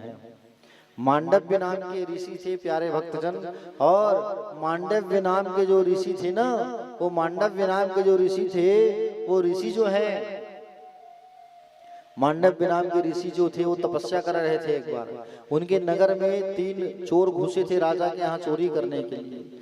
चोरी करके भागते भागते मांडव्य ऋषि के आश्रम पे आकर के छुप गए। और मांडव्य ऋषि के आश्रम पर आकर के जब छुपे, राजा के सिपाही आए और राजा के सिपाही आकर के मांडव्य ऋषि को भी पकड़ लिए और चोरों को भी पकड़ लिए। अब पकड़ करके राजा के पास ले गए। राजा ने कहा कि बोले चोरी करने आए थे ये लोग हमारे यहाँ, काल कोठरी में बंद कर दो, जाओ सड़ने दो। और कुछ दिनों बाद उन्हें सूली पर लटकाया गया चोरों को। अब 3 चोर के साथ वो मांडव्य ऋषि भी सूली में लटक गए। 3 चोर तो तुरंत प्राण त्याग दिए, मर गए, लेकिन मांडव्य ऋषि नहीं मरे। मांडव्य ऋषि जीवित थे, और मांडव्य ऋषि जब जीवित थे ना, तो राजा ने कहा इन्हें उतारो, ये कोई संत है, ऋषि है, श्राप दे देंगे, उतारो उतारो जल्दी। और उनको नीचे उतारा गया, और जैसे उनको जब नीचे उतारा गया मांडव्य जी को, राजा झुक करके प्रणाम करने लगे, बोले मुझे क्षमा कर दो महाराज, मुझसे सबसे बड़ी गलती हो गई, मैंने आपको पहचाना नहीं और मैं जो है आपको सूली में लटका दिया, मुझसे बहुत बड़ी गलती हो गई, प्रभु माफ कर दो, मुझे क्षमा करो आप। और जैसे ही माफी मांगने लगे, मांडव्य ऋषि कहने लगे गलती तुम्हारा नहीं है राजा, गलती तो इसमें यमराज का है, मुझे सूली में लटकने का दर्द दिया है, सूली में लटकने का दर्द मिला है मुझे, तो इसमें गलती यमराज की है, मैं यमराज के पास जाऊंगा और जाके न्याय मांगूंगा। मांडव्य ऋषि चले गए यमराज के पास, कहा आपने मुझे सूली में लटकने का दर्द क्यों दिया? यमराज चिट्ठा खोले, चिट्ठा खोले यमराज, देखा, बोले जब आप 5 साल के थे तब आपने क्या किया, छोटे छोटे चींटियों को आपने मारा था, 4-5 चींटियों को, इसलिए आपको सूली में लटकने का दर्द मिला है। अच्छा, बचपने में किया गया कार्य तो भूल नहीं कहलाता, क्योंकि बचपने में हम भगवान के स्वरूप होते हैं, और इस गलती के लिए आपने मुझे सूली में लटकने का दर्द दिया है, जाओ मैं श्राप देता हूँ, आपने मेरे साथ गलत किया है, और मैं आपको श्राप देता हूं कि आपका जो जन्म है वो कहाँ होगा, आपका जन्म निम्न जाति में जन्म लेना पड़ेगा, आपको मेरा श्राप है, कहे श्राप दे दे। और श्राप के कारण वही विदुर, वही यमराज विदुर बन करके आए, समझ रहे हो ना, श्राप के कारण वही जो है क्या बन करके आए, श्राप के कारण वही यमराज विदुर का जन्म लेकर के आए हैं प्यारे भक्तजन। हाँ,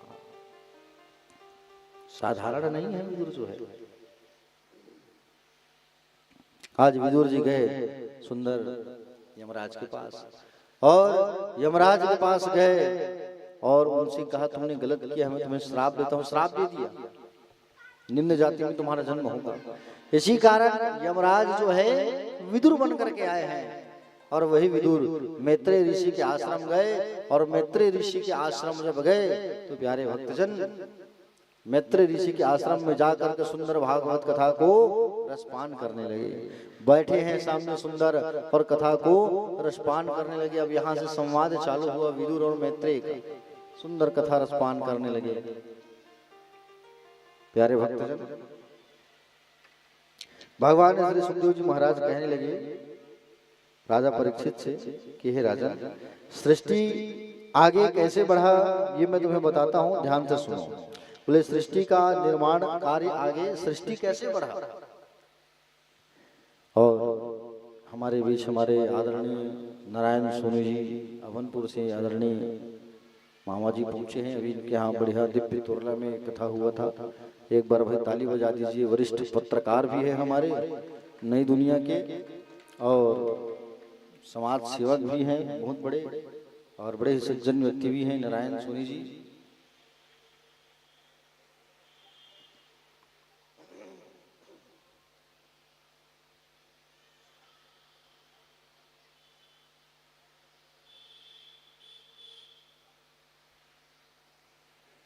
बोले गोविंद भगवान की। भगवान श्री सुखदेव जी महाराज बताने लगे राजा परीक्षित को कथा की। बोले हे राजन,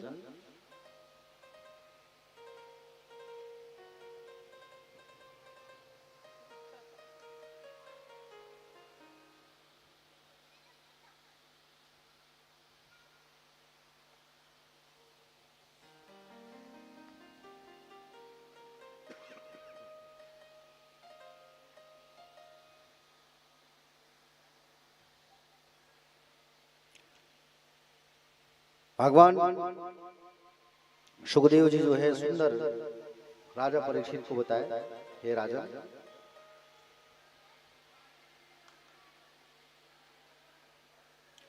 बोले संसार आगे कैसे बढ़ा।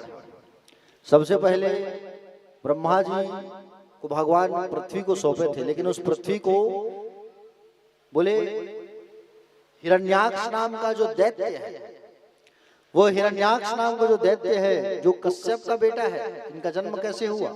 कश्यप और दीति,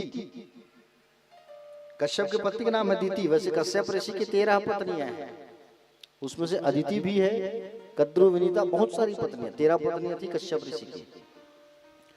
कश्यप को एक बार दीति ने कहा सायंकाल के समय कि हमको बोले काम भोग करना है। तो कश्यप ऋषि ने मना किया, देवी ये काम का समय नहीं है, ये भजन का समय है और आप भजन करो। कश्यप ऋषि की बात को सुन करके दीति नहीं मानी, और दीति जो है नहीं मानी तो कश्यप ऋषि ने श्राप दिया, जाओ तुम्हारे गर्भ से 2 दैत्यों का जन्म होगा, 2 राक्षसों का जन्म होगा तुम्हारे गर्भ से, श्राप दे दिया। प्यारे भक्तजन, अब श्राप मिला, श्राप जैसे ही मिला तो 100 साल तक अपने गर्भ को छुपा करके रखी थी, गर्भ में दोनों बच्चे को। और 100 साल बाद जब अवतरण हुआ तो 100 साल बाद जब आगमन हो तो वही दैत्य बना, एक हिरण्याक्ष और एक हिरण्यकश्यपु। यही हिरण्याक्ष पृथ्वी मैया को धरातल पर छुपा के रखा था। ब्रह्मा जी आकर के भगवान नारायण से विनती करने लगे, बोले प्रभु ये कैसी विडंबना है, ये वो तो पृथ्वी जो है धरातल पर छुपी हुई है और वो हिरण्याक्ष ले चुका है, मैं कैसे करूं? उसी समय भगवान नारायण को, उसी समय ब्रह्मा जी को छींक आया जोर से। अब ब्रह्मा को जब छींक आया तो ब्रह्मा जी के नाक से, कहां से? नाक से। ब्रह्मा के नाक से वराह भगवान का आगमन हो गया शुकर रूप में। बोले वराह भगवान की। वराह भगवान का सुंदर आगमन हुआ, और वराह जी का जब आगमन हुआ तो वराह भगवान जो है तत्काल कहां चले गए? 24 अवतारों में से दूसरे अवतारी है ये वराह भगवान, सुअर का अवतार, शुकर रूप में। और सुंदर भगवान जो है हिरण्याक्ष को मारने के लिए, हिरण्याक्ष किसका प्रतीक है? हिरण्याक्ष लोभ का प्रतीक है। किसका प्रतीक है? लोभ का। और उस लोभ को मारने के लिए भगवान तत्काल पाताल चले गए, और पाताल जाने के बाद भगवान जो है उस हिरण्याक्ष से युद्ध किए, और हिरण्याक्ष के साथ में युद्ध किया और हिरण्याक्ष को मारा है भगवान ने। हिरण्याक्ष जब मरा तो सुंदर भगवान जो है उस पृथ्वी को अपने दांतों में रख करके ऊपर लेके आए। समझ रहे हैं ना? वराह भगवान जो है अपने दांतों में रख करके पृथ्वी मैया को जब ऊपर लेके आए तो पृथ्वी के मन में अभिमान प्रकट हो गया कि भगवान मुझे लेके जा रहे हैं, मेरे बिना तो कुछ होगा ही नहीं। तो भगवान जो है पृथ्वी को वृंदावन धाम ले गए। चल मैं तुम्हें दिखाता हूं कि तुम्हारे आने से पहले मैंने वृंदावन को बसा के रखा है। वृंदावन आते ही पृथ्वी ने क्या देखा? तो बोले सुंदर फूल खिले हुए हैं और फल लगे हुए हैं, पक्षी कलरव सुना रहे हैं। पृथ्वी ने कहा ये क्या चीज है? ये सुंदर बगीचा है क्या? वराह भगवान बोले ये मेरा धाम वृंदावन है। पृथ्वी ने कहा वृंदावन, लेकिन मैं तो आपकी दाढ़ पर बैठी हूँ, जब समुद्र में डूब गई थी तो मेरे बिना वृंदावन कहाँ से आया? भगवान बोले सारी दुनिया का प्रलय हो जाए, सारी दुनिया का प्रलय हो जाए, लेकिन वृंदावन का प्रलय कभी नहीं होगा। वृंदावन तीर्थ नहीं है सज्जनों, वृंदावन जो है भगवान का घर है। ये दुनिया में प्रलय आ जाएगा लेकिन वृंदावन में कभी प्रलय नहीं आएगा। समझ रहे हो ना? चारों धामों में वृंदावन का नाम नहीं है। तीर्थों का राजा है कौन? प्रयाग। तीर्थों के राजा प्रयाग, और प्रयाग को सब जाकर के भेंट देते हैं, चुनी पटाते हैं, टैक्स पटाते हैं, जितने तीर्थ हैं, क्योंकि वो राजा है। लेकिन छोटा सा वृंदावन कभी प्रयाग को जाकर के टैक्स नहीं पटाता, याद रखना, क्योंकि ये भगवान का घर है। मेरे गोविंद जो है मुस्कुरा कर कहे अरे प्रयाग, वृंदावन तुम्हें कभी टैक्स नहीं पटाएगा, क्योंकि मैंने तुम्हें तीर्थों का राजा बनाया था, अपने घर का राजा थोड़ी बनाया है तुझे। धन धन वृंदावन राजधानी, धर्म कर्म जहां बटत जेवरी और मुक्ति जहां भरे पानी, वो है वृंदावन धाम। वृंदावन की महिमा ही अपरंपार है प्यारे। वृंदावन धाम में कभी प्रलय नहीं आ सकता। वृंदावन धाम अपार, जपे जा राधे राधे। जपे जा राधे राधे, रटे जा राधे राधे। भाई ऐसे मिल करके गाते हैं, ठीक है। तालियों की सेवा करते हुए बड़े उत्साह से। वृंदावन धाम अपार अपार, जपे जा राधे राधे। वृंदावन धाम अपार अपार, जपे जा राधे राधे। वृंदावन धाम अपार अपार, जपे जा राधे राधे। वृंदावन धाम अपार अपार, जपे जा राधे राधे। जपे जा राधे राधे, रटे जा राधे राधे। जपे जा राधे राधे, रटे जा राधे राधे।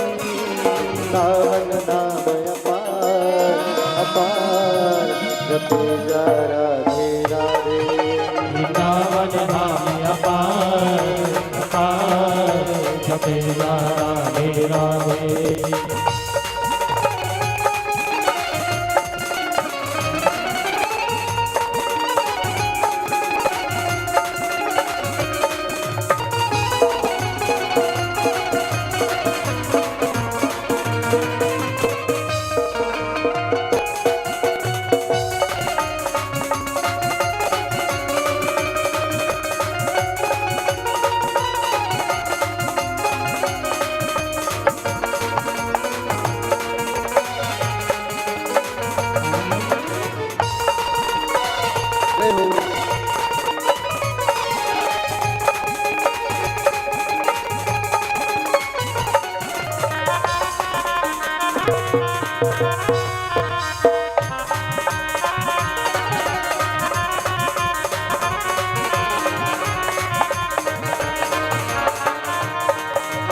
राधा राधा गावे, वो प्रेम पदार्थ पावे। जो राधा राधा गावे, वो प्रेम पदार्थ पावे। जो राधा राधा गावे, वो प्रेम पदार्थ पावे। जो राधा राधा गावे, वो प्रेम पदार्थ पावे। पको है जय, पको है जय, पको है जय बेड़ा पार पार, जपे जा राधे राधे। वृंदावन धाम अपार अपार, जपे जा राधे राधे।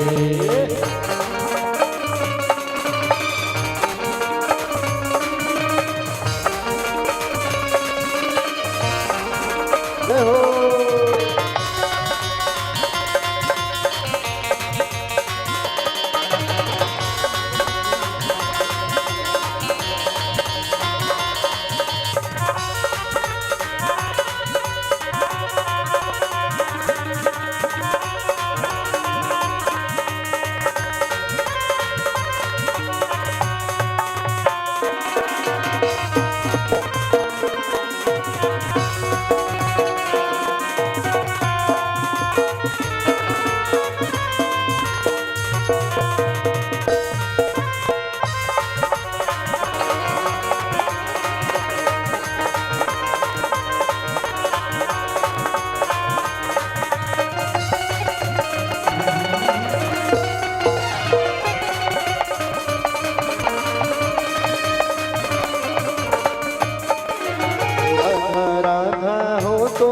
रसराज बिचारो रो तो।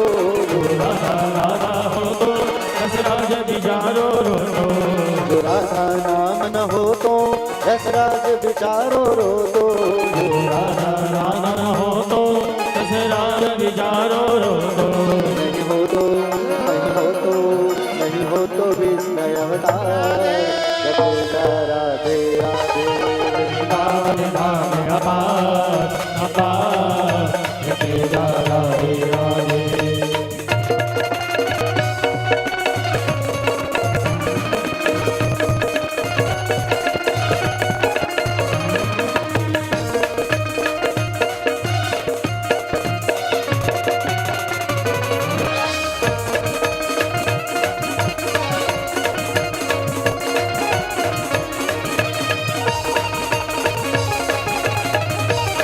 जय हो।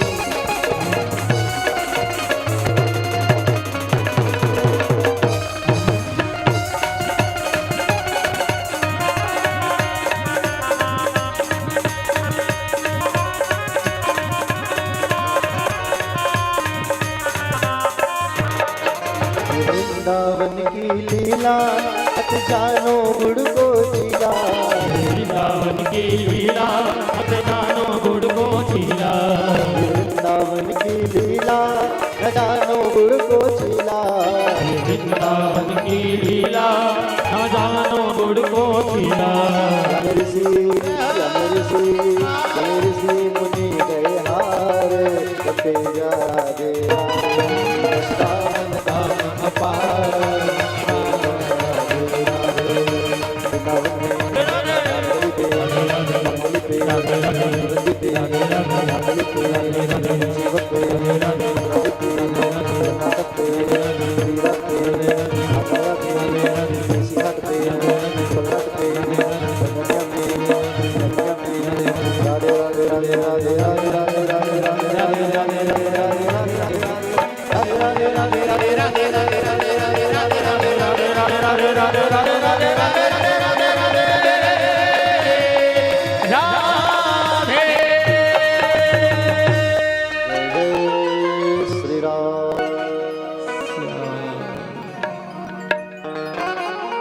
बोले गोविंद भगवान की।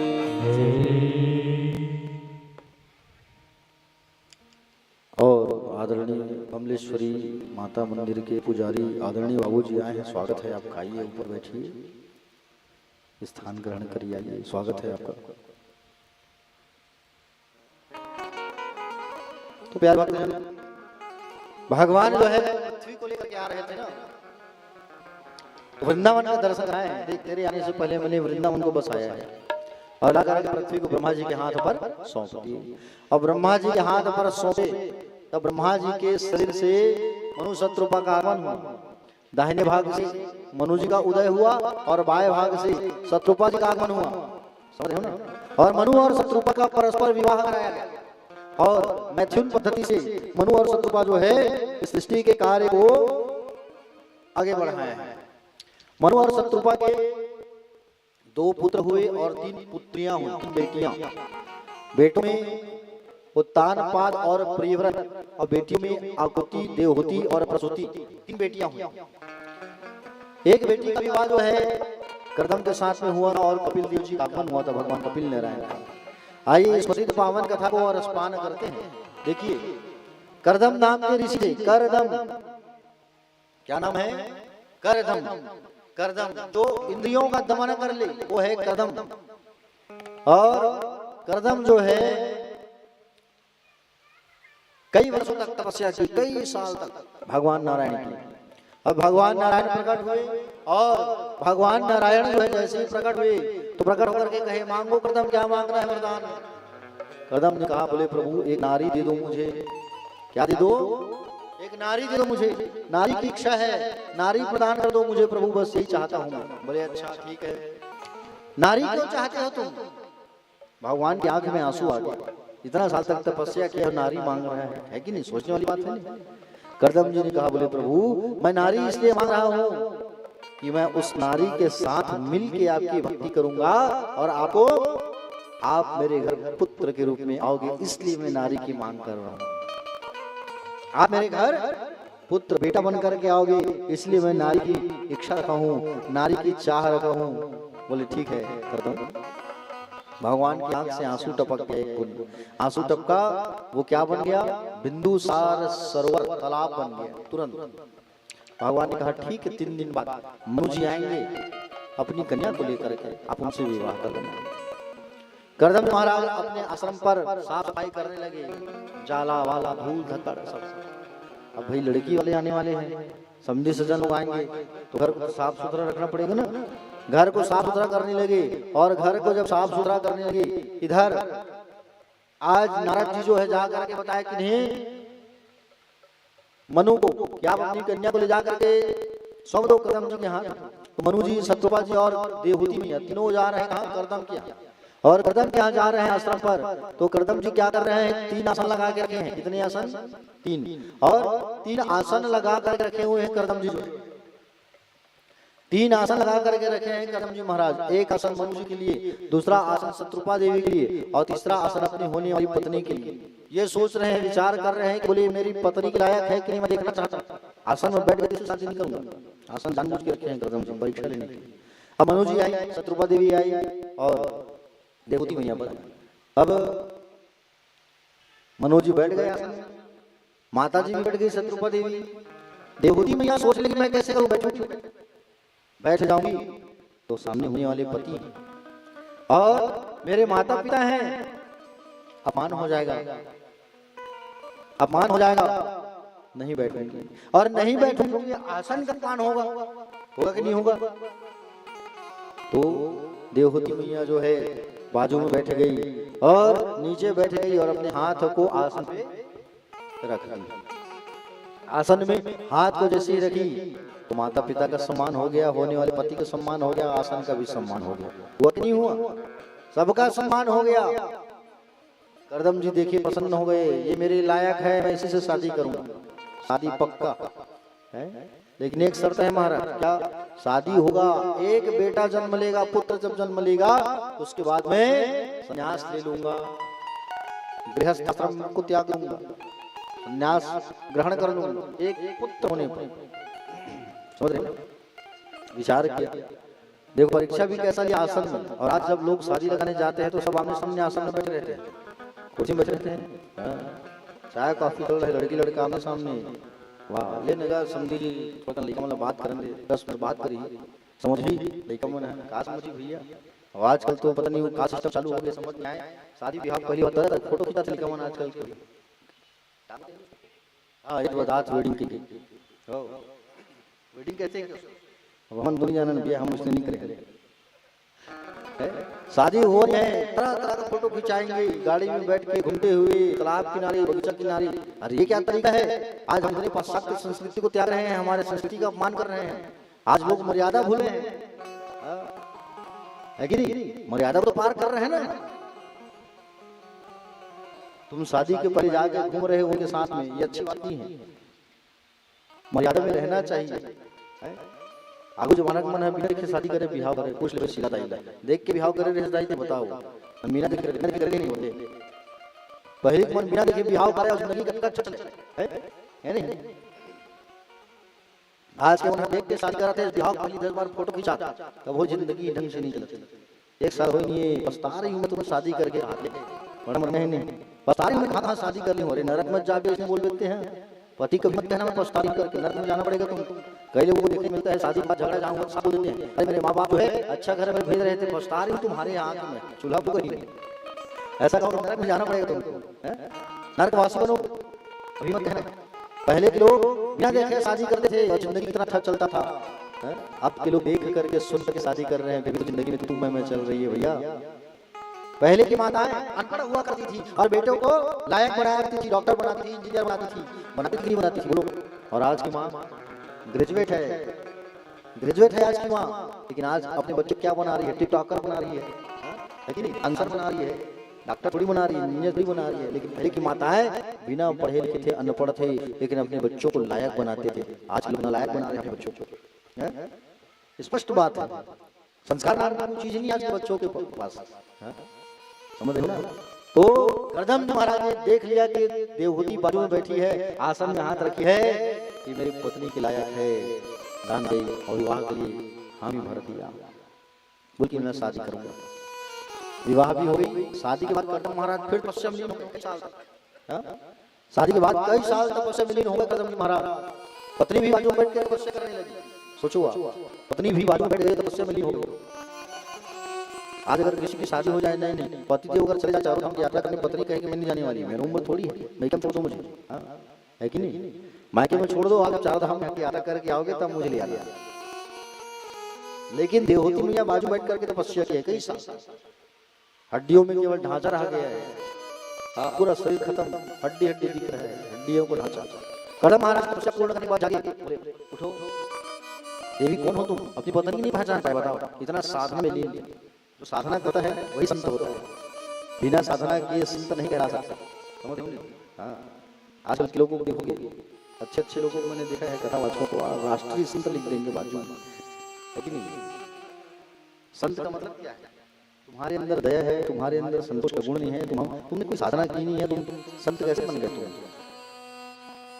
आज अच्छे अच्छे को देखने को मिलता है। प्यारे भक्तजन, संत के अंदर दया गुण होना चाहिए, विमत्सरता होना चाहिए, आस्था होना चाहिए, श्रद्धा होना चाहिए, दया होना चाहिए, संतोषी होना चाहिए, जिनका कोई शत्रु ना हो, उन्हें संत कहते हैं। समझ रहे हो? आज शत्रु कहा गया है इसमें, जिनका कोई मित्र नहीं, जिनका कोई शत्रु नहीं, वो संत कहलाते हैं। कदम जी महाराज पत्नी को उठाए, पत्नी ने कही महाराज मैं आपकी पत्नी होती, और दोनों गए कहाँ? दोनों ला करके बिंदुसार सरोवर में स्नान किए। स्नान करने के बाद 25-25 साल के हो गए, दोनों बूढ़े हो गए थे। अपनी शक्ति से विमान मंगाए, विमान मंगा करके आकाश परिक्रमा करने लगे। 9 बेटियों का आगमन हो गया। करदम जी कहे अब संन्यास लूंगा। पत्नी ने कहा 9 बेटी आई है, बेटा नहीं आया महाराज। बेटा आएगा तभी तो संन्यास हो गया। अब बेटा आएगा तभी संन्यास हो गया, बेटा भी आया नहीं है। फिर साधना में लीन हो गए। भगवान प्रसन्न हो गए, कहे तुम्हारे घर आ रहा हूँ बेटा के रूप में। और सुंदर जब समय आया तो करदम और देवती के घर में भगवान नारायण जो है कपिल देव के रूप में इनका आगमन हुआ। बोलिए कपिल देव भगवान की। कपिल भगवान का सुंदर आगमन हुआ। और अब बेटा तो हो गया, संन्यास लेना चाहिए, लेकिन नहीं, क्यों? क्योंकि 9 बेटी हैं और 9 बेटियों की शादी की चिंता सता रही है। 9 बेटियों की विवाह की चिंता इनको सता रही है। किनको? करदम जी महाराज को। तो 9 बेटियों के विवाह के लिए करदम जी महाराज की बेटियों के लिए ब्रह्मा जी जो है अपने बेटों को ला करके दिए हैं। किन्हें ला करके दिए हैं? जोर से बोलो। ब्रह्मा जी जो है अपने 9 पुत्रों को ला करके दिए हैं। और 9 पुत्रों की जो शादी है वो किससे हुआ है? करदम की बेटियों के साथ। कला का शादी हुआ है मरीचि ऋषि के साथ, अनुसुईया का शादी हुआ है अत्रि मुनि के साथ, और अरुंधति का विवाह हुआ है वशिष्ठ के साथ, ख्याति की विवाह हुई है भृगु के साथ, और शांति का विवाह हुआ है अथर्वण के साथ, प्रिया का क्रतु के साथ, और हविर्भु का पुलत के साथ। इस तरीके से 9 बेटियों की शादी भी हो गई। 9 बेटियों की शादी भी हो गई, बेटा भी आ गया। अब करदम जी संन्यास ले लिए। करदम जी के जाने के बाद देवहूति मैया जो है अपने पुत्र कपिल के पास बैठ करके सुंदर उनसे प्रश्न करती है, हे कपिल देव, मैं आपको ही अपना गुरु मान रही हूँ और आप मेरे प्रश्न को उत्तर दीजिए। ये मेरा जो मन है, ये मेरा जो शरीर है, इसमें पूर्णता क्यों नहीं आ रही है? कपिल देव भगवान ने मां से कहा, मां आपका संबंध जब पूर्ण हो जाएगा तब आपका जीवन पूर्ण होगा। पूर्ण कौन है? संसार में पूरा कौन है? भगवान श्री कृष्ण। आप और हम नहीं, आप और हम तो अधूरे हैं। पूर्ण केवल कौन है? भगवान श्री कृष्ण है। बोले बेटा जीवन में सच्चा आनंद कहाँ है? बोले माँ आनंद आपके शरीर में नहीं है, अंदर है न बाहर। आनंद तो आपके मन में है। आपका जो मन है वो भगवान के चरणों में लग जाए तो आपको आनंद ही आनंद। बोले कर्म के बंधनों से मैं मुक्ति कैसे पाऊं बेटा, ये मुझे बताओ। भगवान कपिल ने कहा कर्म के बंधनों से मुक्ति पाना है तो केवल सत्संग साधन है, सत्संग ही प्रधान है। आप सत्संग करो माँ। सुंदर जो उपदेश दिया है कपिल भगवान में सांख्य शास्त्र कहा गया है। कपिल गीता का नाम जाना जाता है। कौन सी गीता? कपिल गीता के नाम से जाना जाता है। और अनुसुईया और देवहूति मैया जो है सुंदर अपने पुत्र कपिल की परिक्रमा करती है। परिक्रमा करके परमपद धाम चले गए। कपिल देव भगवान जाकर के सागर के मध्य बैठ गए। और सागर के मध्य बैठे तो वो स्थान क्या कहलाया? गंगा सागर। क्या कहलाया? सब धाम बार बार गंगा सागर। हाँ ये हो गंगा सागर। बहुत बढ़िया। मकर संक्रांति पर लोग जाते हैं भगवान का दर्शन करने के लिए। गंगा सागर जो तीर्थ है बहुत बड़ा धाम है गंगा सागर जो है। और गंगा सागर पर जरूर जाना चाहिए स्नान करने के लिए। प्यारे भक्तजन, कपिल भगवान की एक बहन थी जिसका नाम था अनुसुईया। आइए इसके बारे में आपको बताता हूँ मैं। अनुसुईया मैया। अनुसुईया का नाम सुना है आप लोगों ने? किसका नाम है अनुसुईया? पड़ोसी का?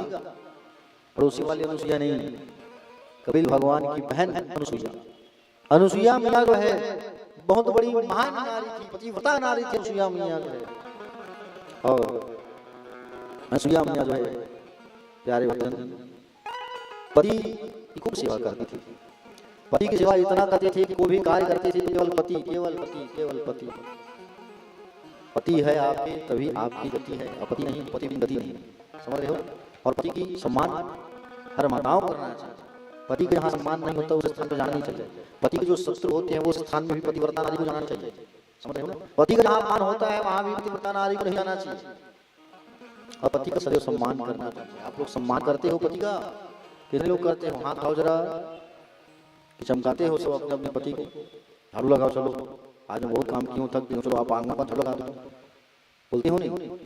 हाँ टहले जावे सुबह शाम बाद देखे मिलती बेचारा मन झाड़ू धर के झाड़ा धर के पाइप धर के देखे बार मिलती जो देखता बोलता ना मना। समझ समझे नहीं? देखो कवि और ब्राह्मण और पत्रकार जो देखते हैं वो वही बोलते हैं और जो देखते हैं वही लिखते हैं, समझ रहे हो ना।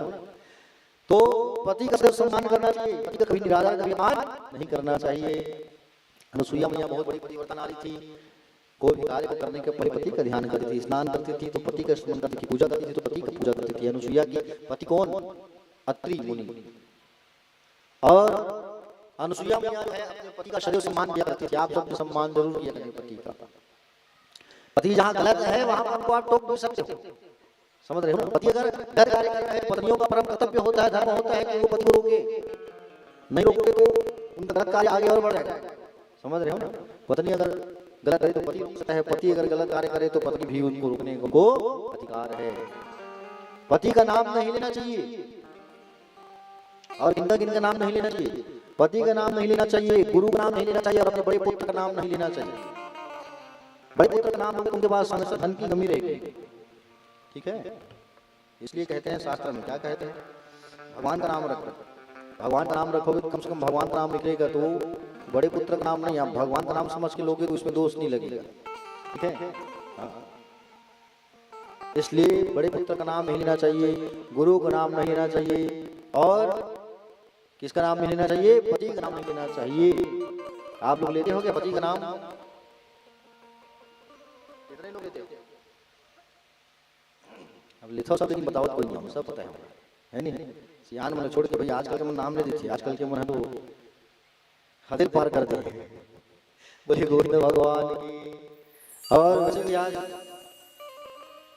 मर्यादा में रहना चाहिए पत्नियों को, प्यारे भक्तजन। पति का सदैव सम्मान करना चाहिए। पति जब भोजन कर ले तो पत्नियों को भोजन करना चाहिए, ठीक है। पति जब भोजन कर ले तो पत्नियों को भोजन करना चाहिए। पति अगर घर में नहीं है तो पत्नियों को श्रृंगार नहीं करना चाहिए। पति अगर खड़े हैं तो पत्नी को खड़ा रहना चाहिए। पति अगर खड़े हैं और पत्नी बैठी है कुर्सी में बकायदा सोफा में, ये गलत है, ठीक है। हाँ, सम्मान देना चाहिए प्यारे भक्तजन। पत्नी को पति का जूठा खाना चाहिए और एक पति को पत्नी का जूठा नहीं खाना चाहिए, ठीक है। हाँ, ये सब का ख्याल रखना चाहिए प्यारे भक्तजन। परीक्षित जो हमारे टुमन बाबू जी उनका भी नामकरण कर रहे हैं, नया नाम टुमन तो है लेकिन इनका नाम अब धर्मपत्नी का नाम है पार्वती। पार्वती संग तुम नहीं जम रहे, लेकिन पार्वती संग शिव जम रहे हैं, तो आज से इनका नाम शिव, ठीक है, ठीक है। शिलादाई टुमन टुमन के वे तो उद्धार नहीं हुई, शिव शिव के वे तब उद्धार हुई, ठीक है ना। तो आज से टुमन बाबू को शिव नाम से जानेंगे हम लोग सब, शिव शिव बोलेंगे, ताकि शिव शिव बोलोगे तो कल्याण तो होगा, मुझे कम से कम भगवान का नाम निकले, है कि नहीं प्यारे भक्तजन। अनुसुईया मैया जो है, एक बार नारद जी आए हुए थे इनके यहाँ, और नारद जी यहाँ आए हुए थे। नारद जी सुंदर अनुसुईया मैया के पास बैठे और नारद जी को सुंदर प्रसाद देती है, उनके पास बैठे। नारद जी कैलाश पर्वत चले आए। कैलाश से आए तो पार्वती मैया जो है लड्डू को प्रसाद दी नारद जी को। नारद जी ने कहा कि बोले माँ आपके लड्डू में स्वाद नहीं है, अब रोज खा रहे लड्डू, लेकिन एक दिन अनुसुईया के यहाँ का लड्डू खा स्वाद वहाँ का बखान करने लगे, लेकिन घर वाले ऐसे होते हैं। ये रोज जो है भोजन बना रही है और एक दिन कहीं दोस्त लेकर खाना खा के आ गया तो प्रशंसा करने लग जाते, अरे उनके यहाँ अच्छा सब्जी बना था, है कि नहीं। तो रोज जिस जो मिल रहा है उसका सम्मान करना चाहिए। पार्वती मैया लड्डू दी तो नारद जी ने कहा मैया बोले लड्डू में स्वाद में है। अनुसुईया मैया के यहाँ स्वादिष्ट लड्डू मिला मुझे। बोले अच्छा कौन है अनुसुईया? अरे बहुत बड़ी पतिव्रता नारी है। वहां से चले गए वैकुंठ, वैकुंठ में माँ लक्ष्मी पैर दबा रही है और वैकुंठ में माँ लक्ष्मी पैर दबा रही है। बोले माँ आपकी सेवा में वो भाव नहीं है। अरे अनुसुईया मैया कितना अच्छा सेवा करती है। कौन है अनुसुईया? महान नारी है। तीनों देवियों के पास आकर के नारायण ने डंका बजा दिया अनुसुईया मैया का। अब तीनों देवी जो है अपने अपने पति से कहने लगे कि आप लोग जो है क्या करो, आप लोग तो जाओ और जा करके उनकी परीक्षा लेकर के आओ। किनकी परीक्षा? अनुसुईया की। तीनों देव जो है परीक्षा लेने के लिए पहुंच गए चित्रकूट आश्रम, मां अनुसुईया के अत्रि के आश्रम पर।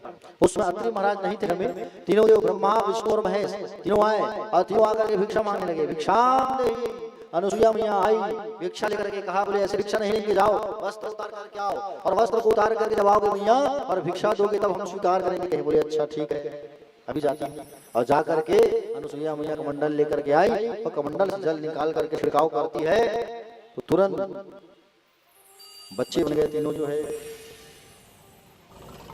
बच्चे बन गए, ब्रह्मा विष्णु महेश। कमंडल से जल निकाला, ओ पति परमेश्वराय नमः, छिड़क तुरंत 10-10 दिन के बच्चे बन गए और मैया पालन पोषण करने लगी, स्तनपान कराने लगी। अब देखते देखते 3 महीना हो गया, वैकुंठ खाली, कैलाश खाली, तीनों नारद जी के पास गए। नारद जी पूछा, बोले नारद जी हमारे पति अभी तक नहीं आए हैं। भेजा तो तुम ही लोग ने है ना, तुम ही तो भेजे हो, अब जाओ लाओ। बोले आप हमारी मदद करो, मैं तुम्हारी कोई मदद नहीं कर सकता, जाओ। बच्चे बने हैं तीनों, अब बच्चे को ले आओ। तीनों गए और मैया के यहाँ गए, जाकर के भिक्षा मांग रही, भिक्षा देही। अनुसुईया मैया बाहर आई, क्या हुआ देवी हो, क्या चाहिए भिक्षा में? बोले हमको हमारे पति दे दो, हम अपने पति को लेने आए हैं। अच्छा पति को लेने आए हो, जाओ अंदर उठा लो अपने अपने पति, जाओ। अब तीनों देवी अपने आप बड़े होशियार समझने लगी। एक कहने लगी मेरे पति तो त्रिनेत्र वाले हैं, तीसरा नेत्र उनके पास लगा हो, उठा लूंगी। एक कहने लगी मेरे पति के 4 हाथ हैं, एक कहने लगी 4 मुंडी है। जाके देखो तीनों बच्चे एक समान, हूबहू डुप्लीकेट, एकदम कॉपी एकदम। अब छोटी वाली कहने लगी कहीं धोखे से बड़े को उठा लूंगी, जेठ मानती हूँ मैं, पूरा ससुर को छूते नहीं है कि नहीं? छोटी वाली कह रही है गड़बड़ हो रही, ठाडर हूँ, मान लो ब्रह्मा निकल गया, गड़बड़ हो रही है। अब एक कह रही है कहीं धोखे से भोलेनाथ को छोड़ रहे भगवान, तीसरा नेत्र खुल दी, तुरंत भस्म हो जाऊं मैं। तीनों आए अनुसुईया मैया के पास आकर के क्षमा याचना किए, बोली क्षमा कर दो माँ, कृपा करो आप ही। कमंडल से जल भाई ओम परमेश्वराय नमः कहती है, छिड़क देती है। तीनों बच्चे अपने स्वरूप में आ गए, ब्रह्मा विष्णु महेश। बोलो देव भगवान की। आशीर्वाद दिया, मांगो क्या मांगना है? क्या मांगा? ये पालना खाली हो गया, बच्चे दे दो। अत्रि महाराज प्रणाम करने लगे और सुंदर भगवान ब्रह्मा से चंद्रमा, शिव से दुर्वासा और विष्णु से दत्तात्रेय जी भगवान, 3 उंगली वाले सुंदर दत्तात्रेय जी भगवान का आगमन हुआ अघन के महीने। बोलो दत्तात्रेय जी भगवान की। दत्तात्रेय जी का आगमन हुआ और दत्तात्रेय जी संसार पे आकर के गुरु शिष्य का भाव, ज्ञान अर्जन का भाव, संसार में कैसे रहना चाहिए, यह भाव को दत्तात्रेय जी ने बताया है, सिखाया है। अनुसुईया मैया बहुत बड़ी महान पतिव्रता नारी थी, जिसका गुणगान तीनों लोक में होने लगा और अनुसुईया मैया की जय जयकार होने लगी। बोले अनुसुईया मैया की। आइए अनुसुईया मैया का एक बड़ा प्यारा भजन रसपान करते हैं, उसके बाद फिर कथा में हम जो है आगे बढ़ेंगे। बोले अनुसुईया मैया की, बाके बिहारी लाल की, राधे राधे। सुन संग मारी तो ना सुनावा। आओगे बहुत ही सुंदर छत्तीसगढ़ी भजन, जिला हमारा पुरखा मन का है, पुरखा मतलब सियार मन, आज भी कोनो जगह सुने बर मिलते। अब वो भजन का गाय का प्रयास करता, बढ़िया दोनों हाथ में ताली बजाओ, खाली कोनो नहीं बैठे, अच्छा लगे बिल्कुल ताली बजाओ, अच्छा नहीं लगी तब भगवान के भजन करे पर हम बैठे है ना।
वाला सुनावो मैं तारी महिमा, देवता खलो नहीं पावे वाला बतावो मैं तारी महिमा। सुन संगवारी तोला सुनावो, सुन संगवारी तोला सुनावो तारी की महिमा मैं वाला बतावो मैं तारी महिमा। देवता खलो नहीं पावे वाला बताओ मैं तारी महिमा।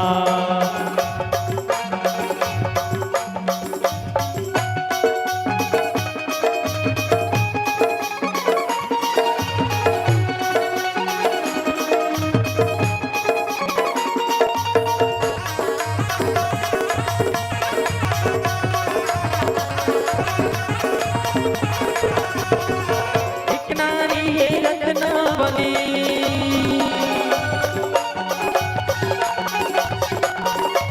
एक नारी है रत्नावली, पति लाया पन जाने सिखा आड़ नास तन त्याग तुलसी। अरे प्रभु भजन मन लगा आड़ नास तन त्याग तुलसी।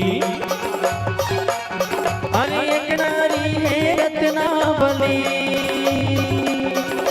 एक नारी है रत्नावली, पति लाया पन जाने सिखा आड़ नास तन त्याग तुलसी। हरे प्रभु भजन मन लगा आड़ मास तन त्याग तुलसी। सुन संग बारी तुका सुनाओ,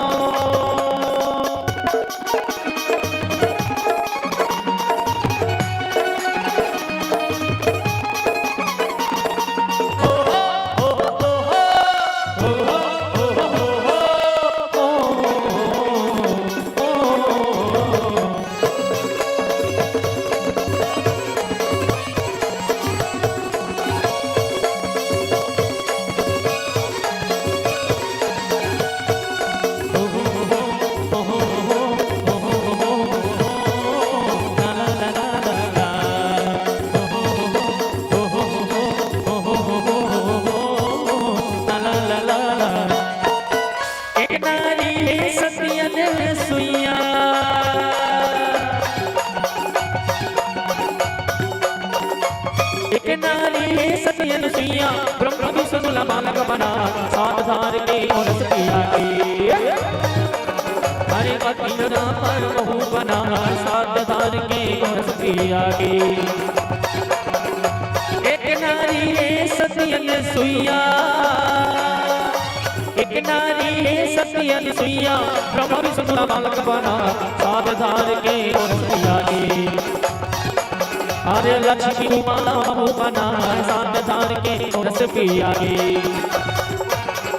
काला बतावो मैं नारी महिमा तोता कालो ने पावता, काला सुनावो मैं नारी महिमा। सुन संगवारी तोला सुनावो, सुन संगवारी तोला सुनावो नारी के महिमा बयाबा। काला बतावो मैं नारी महिमा,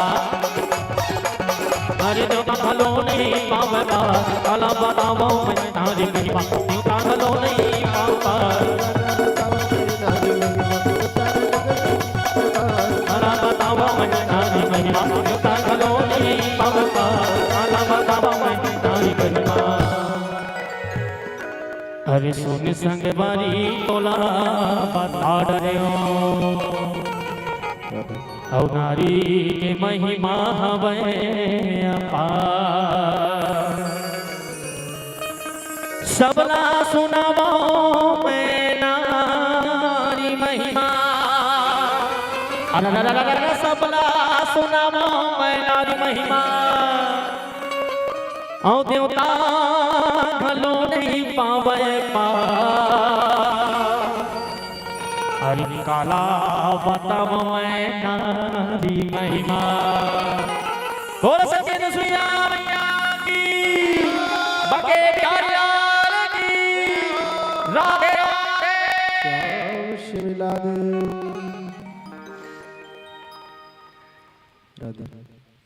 जय श्री कृष्ण। राधे।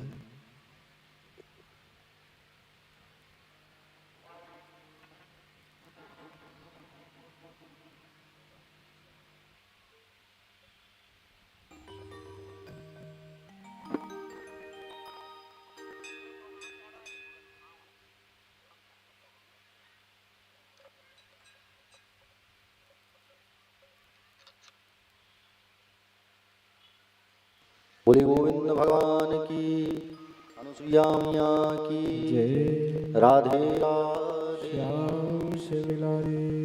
तो अनुसुईया मैया जो है बहुत बड़ी पतिव्रता नारी थी। आगे दत्तात्रेय जी भगवान का आगमन हुआ, संसार में कैसे रहना है और किनसे ज्ञान प्राप्त हो, ये उन्होंने सिखाया है 24 गुरु बना करके। कैसे 24 गुरु? एक छोटे से दूध पीते बालक को भी उन्होंने गुरु बनाया है। क्या शिक्षा मिला होगा उससे दत्तात्रेय जी को? छोटा बालक जो होता है उसको मार दोगे ना, 1 घंटा बाद वो भूल जाता है।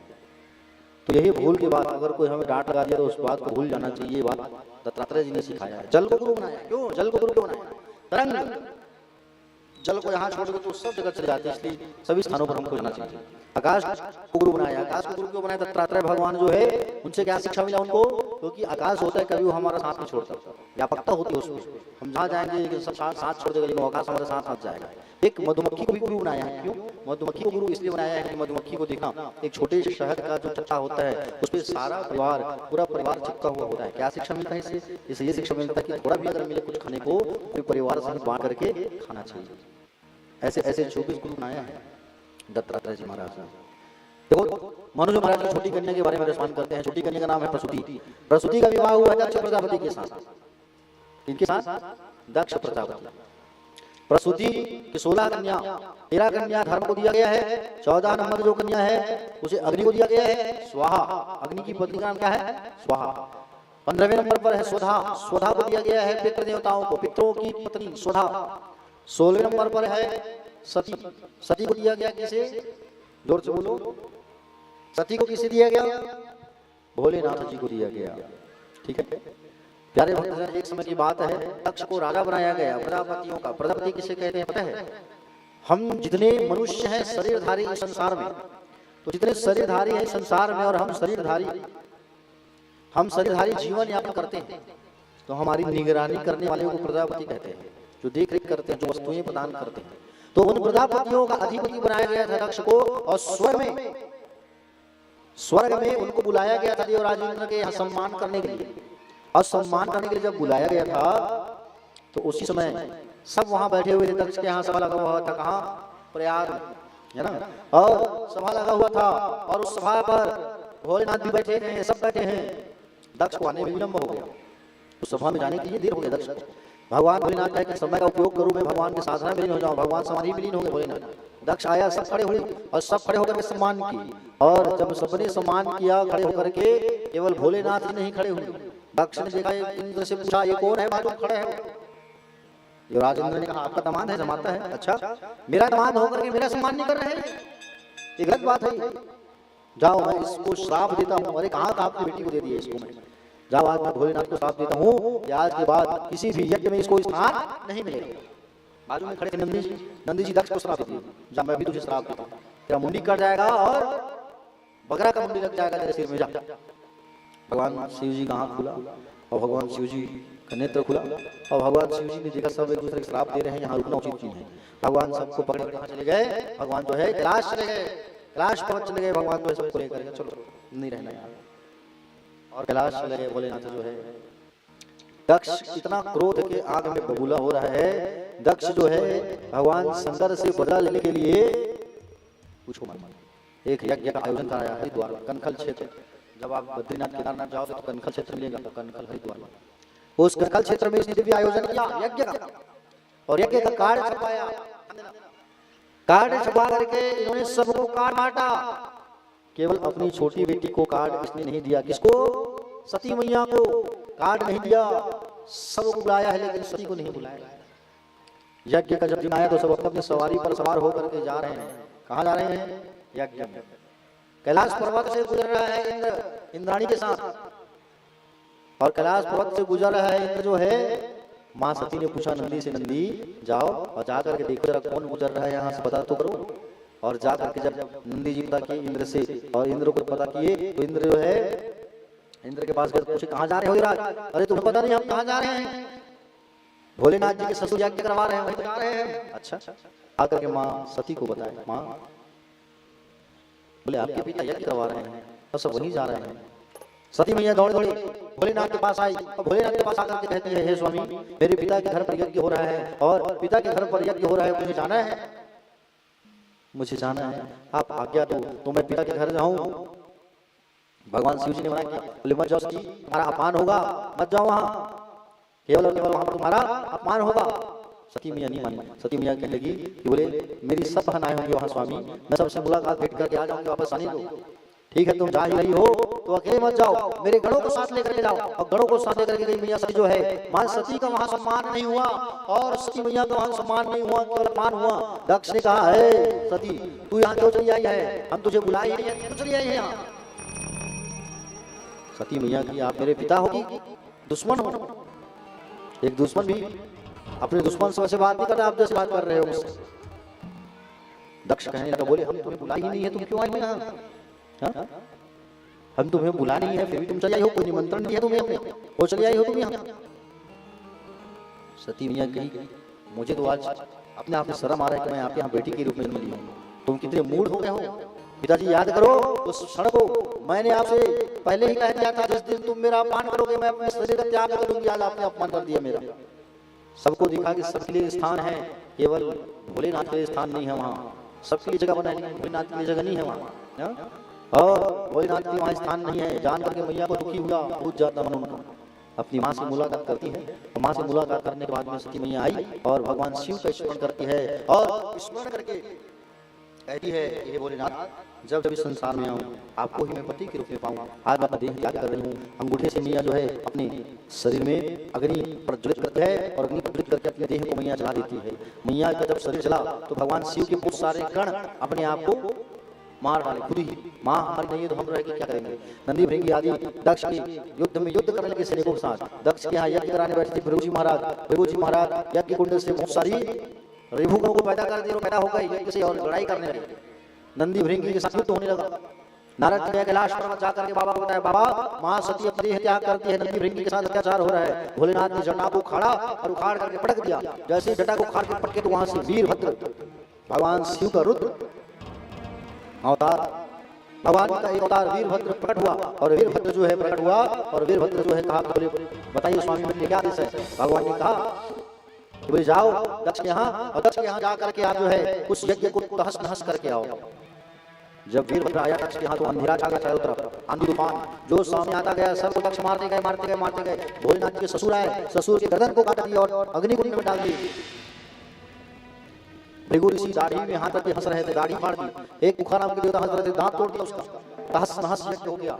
सब ब्रह्मा के शरण में गए, और ब्रह्मा के शरण में जाकर के सब नतमस्तक हो गए। ब्रह्मदेव क्षमा करो, ब्रह्मदेव क्षमा करो। ब्रह्मा जी ने कहा, बोले तुम लोग वहाँ क्यों गए थे यज्ञ में? बुलाया हमको भी गया था, लेकिन हम नहीं गए थे वहाँ, तुम लोग सब क्यों गए? तुम्हारी रक्षा केवल भगवान शंकर कर सकते हैं, चलो।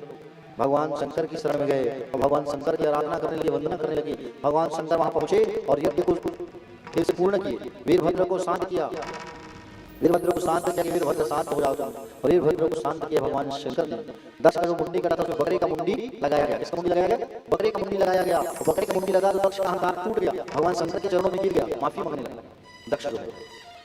उसी समय भगवान शंकर मां सती के शरीर को लेकर के जाने लगे। भगवान विष्णु अपने सुदर्शन चक्र से मां सती के शरीर को जगह जगह से काटा है, और जगह जगह से भाग गिरा। वहां सिद्ध शक्ति पीठ माँ दुर्गा का मंदिर बन गया। कुछ संत वहां पर बताते हैं हमारे छत्तीसगढ़ में भी गिरा है माँ सती का शरीर का भाग। कहाँ गिरा है पता है? दंतेवाड़ा में, बस्तर जिला में। दंतेवाड़ा में माँ सती का एक छोटा सा दांत गिरा। वहां पर सिद्ध शक्ति पीठ का निर्माण हुआ, माँ दंतेश्वरी, और आज माँ दंतेश्वरी मैया विराजमान है। समझ रहे हो ना? दंतेश्वरी ये मैया के नाम से दंतेवाड़ा जिला बना है। दंतेश्वरी मैया का दर्शन करने जरूर जाओ आप, और दंतेश्वरी मैया का गुणगान करो। आइए दंतेश्वरी मैया का भजन रसपान करते हैं, उसके बाद पार्वती जन्म और शिव विवाह जो आपको लेकर चलूंगा। बोलिए पार्वती मैया की, सती मैया की, दंतेश्वरी दाई की, कमलेश्वरी मैया की।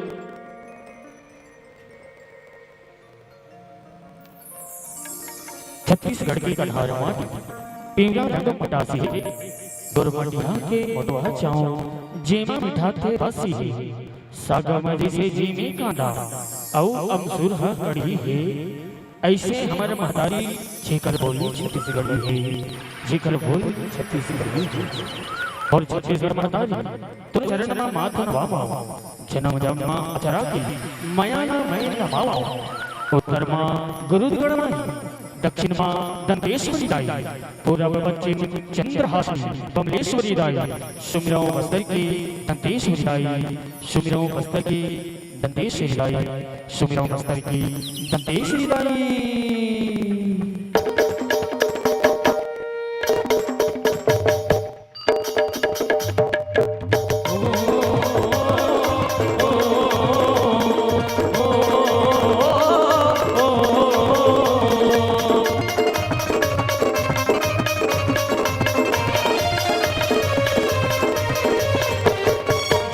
जय हो जय हो दंतेश्वरी दाई जय हो जय हो जय हो जय हो जय हो दंतेश्वरी दाई जय हो जय हो जय हो जय हो जय हो दंतेश्वरी दाई जय हो जय हो दंतेश्वरी दाई जय हो दंतेश्वरी दाई दंतेश्वरी दंतेश्वरी दाई दंतेश्वरी दंतेश्वरी दाई दंतेश्वरी दंतेश्वरी दाई दंतेश्वरी तोला बताओ दंते बड़ा के दंतेश्वरी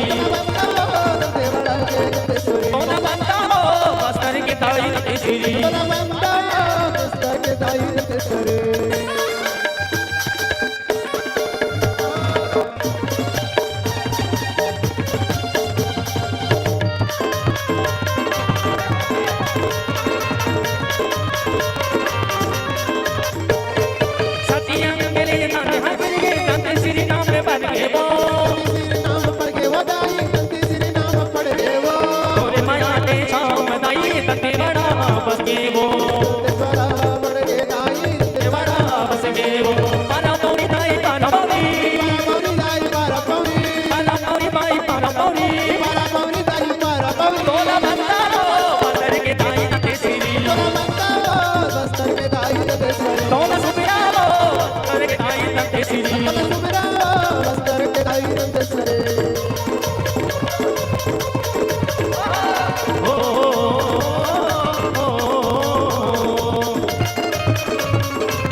बोले गोविंद भगवान की, दंतेश्वरी माता की। और हमारे रायपुर में भी दंतेश्वरी माता जी का मंदिर है, खुशहालपुर पे। आप सब बिल्कुल जाएं, दर्शन जरूर करें। बीच बीच में समय मिलता है तो मंदिरों को दर्शन किया करो। रायपुर में बहुत सारा मंदिर है,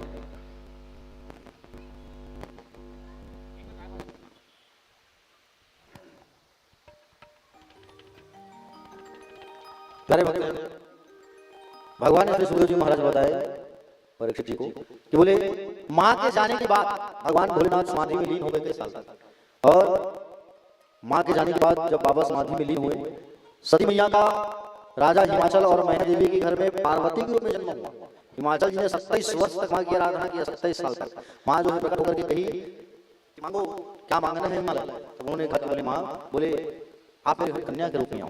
तो वही माँ सती जो है माँ पार्वती के रूप में, क्या कन्या के रूप में आई, और जन्म लेते ही जैसे ही बड़ी होने लगी भगवान शिव की अर्धांगिनी बनने के लिए और उनको पाने के लिए जन्म से ही भगवान शिव की पूजा करने लगी। जन्म से पूजा करने लगी, सोचो। और जब बड़ी हो गई तब सारे लोगों ने प्रार्थना किया भोलेनाथ से। भोलेनाथ तो समाधि में है ना, तो भोलेनाथ को जगाने के लिए कामदेव जी को भेजा गया। कामदेव जी गए, चुप करके भगवान को बाण मारे। बाण आके कहाँ लगा? भोलेनाथ जाके जाकर जब देखे बाण लगा है, किसने मारा बाण? कामदेव छुपा है पीछे। भगवान सुंदर नेत्र खोल करके कामदेव भस्म कर दिए और कामदेव जल कर भस्म हो गया। सब लोग दौड़े दौड़े, अरे चलो चलो भैया चलो, अब अगर लेट करके गड़बड़ हो जाएगा, बाबा अगर समाधि में लीन हो जाएंगे, फिर से दूसरा काम कहाँ सुनाएंगे।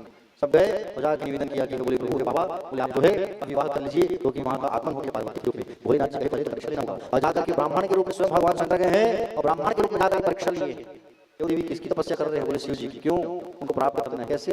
उनको पति के रूप में प्राप्त करना चाहती हूँ। अच्छा ठीक है, लेकिन वो कहाँ रहते हैं? शमशान में। और तुम कहाँ रहती हो? महलों में। वो कहाँ रहते हैं? भूतों के साथ, तुम सखियों के साथ। वो सर्प का माला पहने हैं, तुम मोंगरे की माला पहनी हो। वो याद चर्म ओढ़ते हैं, तुम सुंदर चुनरी ओढ़ती हो। तो आप क्या है? मत करो साथी उससे। पार्वती मैया ने कहा खबरदार, अगर एक बार बुराई करके मैं आपको साफ कर दूंगी। मैं उनकी बुराई नहीं सुन सकती, शिव की निंदा नहीं सुन सकती मैं। आप निंदा करोगे ठीक नहीं बनेगा। भोलेनाथ प्रसन्न होकर के दर्शन देके कहे कि आपको मैं जरूर देखिए रूप में मिलूंगा। और 7 ऋषियों को भेजा परीक्षा लेने के लिए। वहाँ परीक्षा में पास हो गई। नारद जी आए, बात रखे हिमाचल से। हिमाचल ने कहा वो तो सती के अलावा किसी से शादी नहीं करूंगा। बोले क्यों शादी कर रहे हैं? नारद जी ने कहा सती ही पार्वती के रूप में आई है। विवाह की बात बनी, शादी की तैयारियां होने लगी, और इधर सुंदर ऐसा विवाह का तैयारी चल रहा है। सुंदर सती बोले पार्वती मैया जो सुंदर तैयार हो रही है सती के साथ, और पार्वती मैया को आज हल्दी लग रहा है और सुंदर तैयार हो रही है पार्वती मैया जो है। और उधर भोलेनाथ चुप बैठे हुए हैं। भोलेनाथ चुप बैठे हैं। नंदी जी ने कहा बोले बाबा आपकी शादी है, दुल्हन है, तैयार हो ना जगह जगह। बोले कौन मुझे तैयार है? जल्दी देखो सब देवता लोग तैयार हो करके अपनी सवारी में गाड़ी में बैठ के पहले चले गए। क्यों चले गए? क्योंकि सबको मालूम भूत प्रेत आएंगे, देखो नाश्ता नहीं मिलेगा करने के लिए। चलो पहले पहुंच जाते हैं, नाश्ता वास्ता करके रहेंगे, इसलिए सब देवता छोड़ के चले गए। नंदी जी ने कहा बोले बाबा आपकी आज्ञा तो हम आपको श्रृंगार करेंगे। तो सुंदर बाबा का क्या करने लगे? बाबा का सुंदर श्रृंगार करने लगा नंदी जो है। सबसे पहले बाबा को पाउडर लगाए। कौन सा पाउडर? कौन सा पाउडर? शमशान वाला पाउडर। शमशान घाट गए, पाउडर लाए, पाउडर लगा दिए, याग चर्म लाए, कपड़ा पहना दिए, मुंडों की माला और सांपों को सहरा, सांपों को बांध दिया। और छोटा छोटा जो सांप होता है, छोटा छोटा जो सांप है उसको, उसकी उंगली को बांध करके ऐसा लटका दिए। तो सांप लोग झूलने लगे, छोटे छोटे सांप लोग। अब बन गया मोर। शिव ही सम्मुगन करहि सिंगारा, जटा मुकुट अहि मोर समारा, कुंडल कंकन पहिरे ब्याला, तन विभूति पटके हरि छाला। सुंदर बाबा का श्रृंगार है। बोले बाबा बोले नंदी बारात किसको ले जाएंगे? आप टेंशन मत लो, बारात का भी व्यवस्था है। और भूत प्रेत सब आए और बारात का प्रबंध हो गया, और सुंदर बारात भी जाने लगी, और सुंदर मंगल में बाबा की शादी की तैयारियां हो गई। पार्वती भी आ गई। एक बार लगा ताली सब। पार्वती मैया अपनी सखी के साथ आगे आइए। और आज अब विवाह को आगे बढ़ते हैं, वाणी को भी स्नान करते हैं। मंगल में भगवान की शादी का दिव्यमय पावन में आयोजन में हम सब भाग लेते हैं। और आइए पार्वती मैया आइए, सब ताली बजा के बढ़िया करो, पुनः स्वागत करो। और आइए मंगलमय विवाह की ओर हम आगे बढ़ते हैं। भगवान का सुंदर मंगलमय विवाह। पार्वती मैया आइए हमारे बीच आइए, अपनी सखियों से कहती है क्या कह रही है, आइए भजन के माध्यम से सुनते हैं।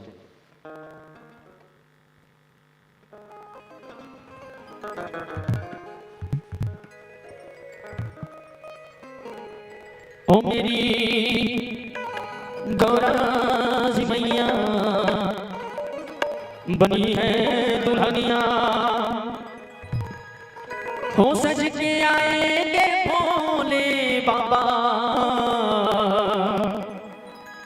सजी रहे भोले बाबा। अरे हाँ सज रहे, सजी रहे भोले बाबा। निराले दूल्हे में, मन वाले दूल्हे में, अरे हाँ सज रहे, ओ सज के आएंगे भोले बाबा, भैरव बाबा बजाएंगे बाजा भैरव बाबा बजाएंगे बाजा।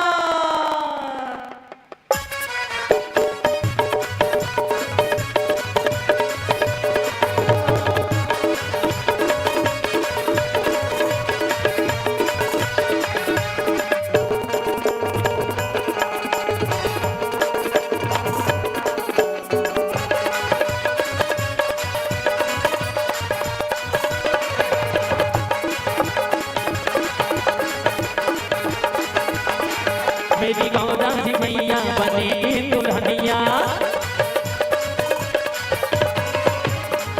मेरी गौरा जी मैया बने दुल्हनिया।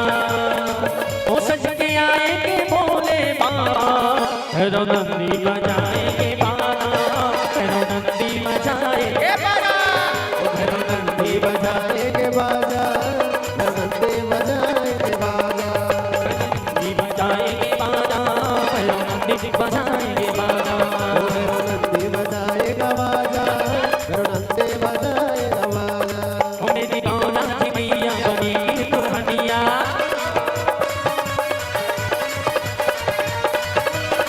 मेरी गौरा जी मैया बनी दुल्हनिया। ओ सज के आएंगे भोले बाबा भैरव नंदी बजाएंगे बाबा, भैरव नंदी बजाएंगे बाबा, भैरव नंदी बजाएंगे बाजा, भैरव नंदी बजाएंगे बाजा।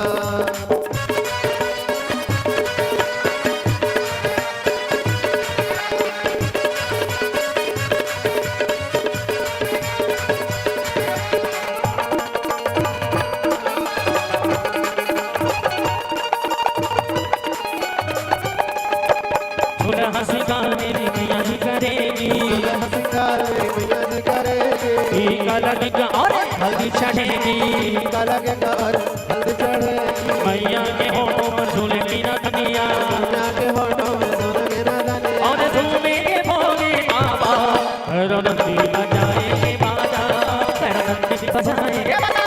भैरव नंदी बजाएंगे बाजा, भैरव नंदी बजाएंगे बाजा।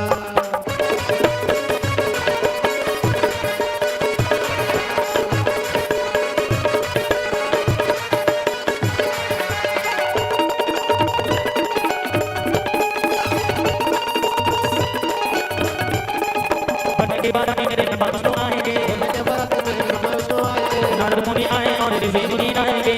मुनि आए और ऋषि मुनि आएंगे। अरे राजा हिमाचल स्वागत करेंगे, हिमाचल रंगत करे, और आरती में नमती माता भैरव बाबा बजाएंगे बाजा, भैरव बाबा बजाएंगे बाजा, बाबा बजाएंगे बाजा, बाबा बजाएंगे बाजा, भैरव बाबा बजाएंगे बाजा, भैरव बाबा बजाएंगे बाजा।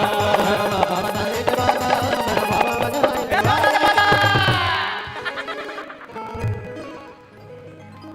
आइए भोले बाबा भी आ गए हैं हमारे बीच, एक बार जोरदार ताली बजाइए भोले बाबा की।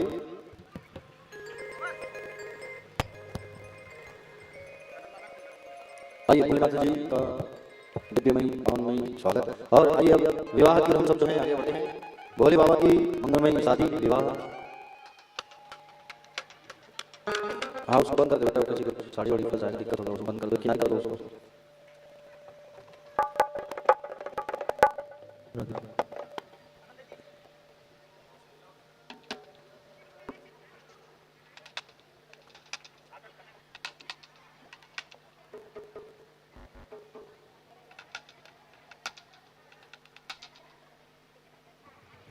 आप सभी अपने अपने स्थान पर बैठ जाइए, अपने अपने स्थान पर बैठ जाएंगे। आप सभी भक्तगण मुख्य पक्षी जन बस सामने आइएगा। बाकी सब भक्तगण अपने अपने स्थान पर बैठ जाइए। बड़ी सुंदर विद्या शिव जी की विवाह पूरी सीजी विवाह होगी सीजी स्टाइल पे। तो आप सभी भक्तगण अपने अपने स्थान पर बैठ जाएंगे।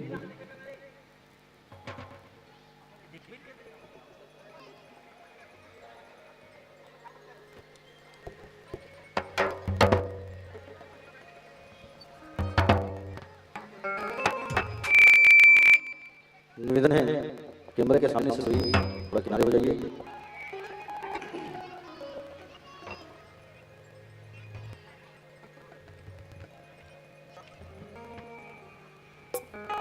आइए बलिनाथ याद है सबसे पहले चुमाटी हल्दी थोड़ा थोड़ा, फिर आगे विवाह को संपन्न करेंगे बाबा की।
चलो सबसे पहले जाना है चुरमाटी, है ना। चुरमाटी बाद तेल के बाद मंडप छेदन, मंडप छेदन के बाद तेल हल्दी के बाद मैं के बाद बड़ा, है ना। बधाई हल लागे चालू करा था बंद करा तो बंद करा। तोला माटी उड़ना नहीं आवे वो धीरे धीरे, अरे धीरे धीरे,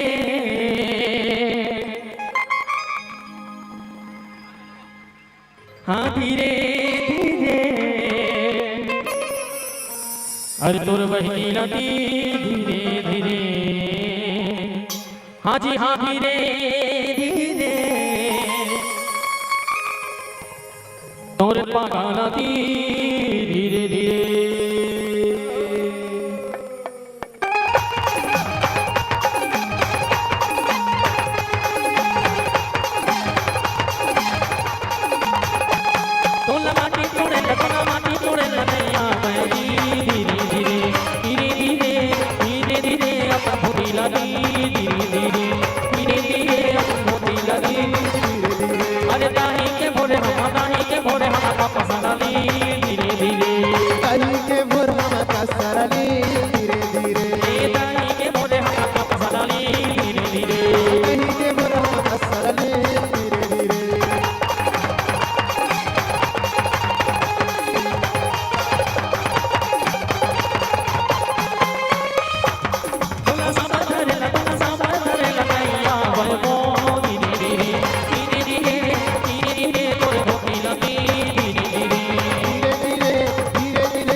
दे तो बामन गाई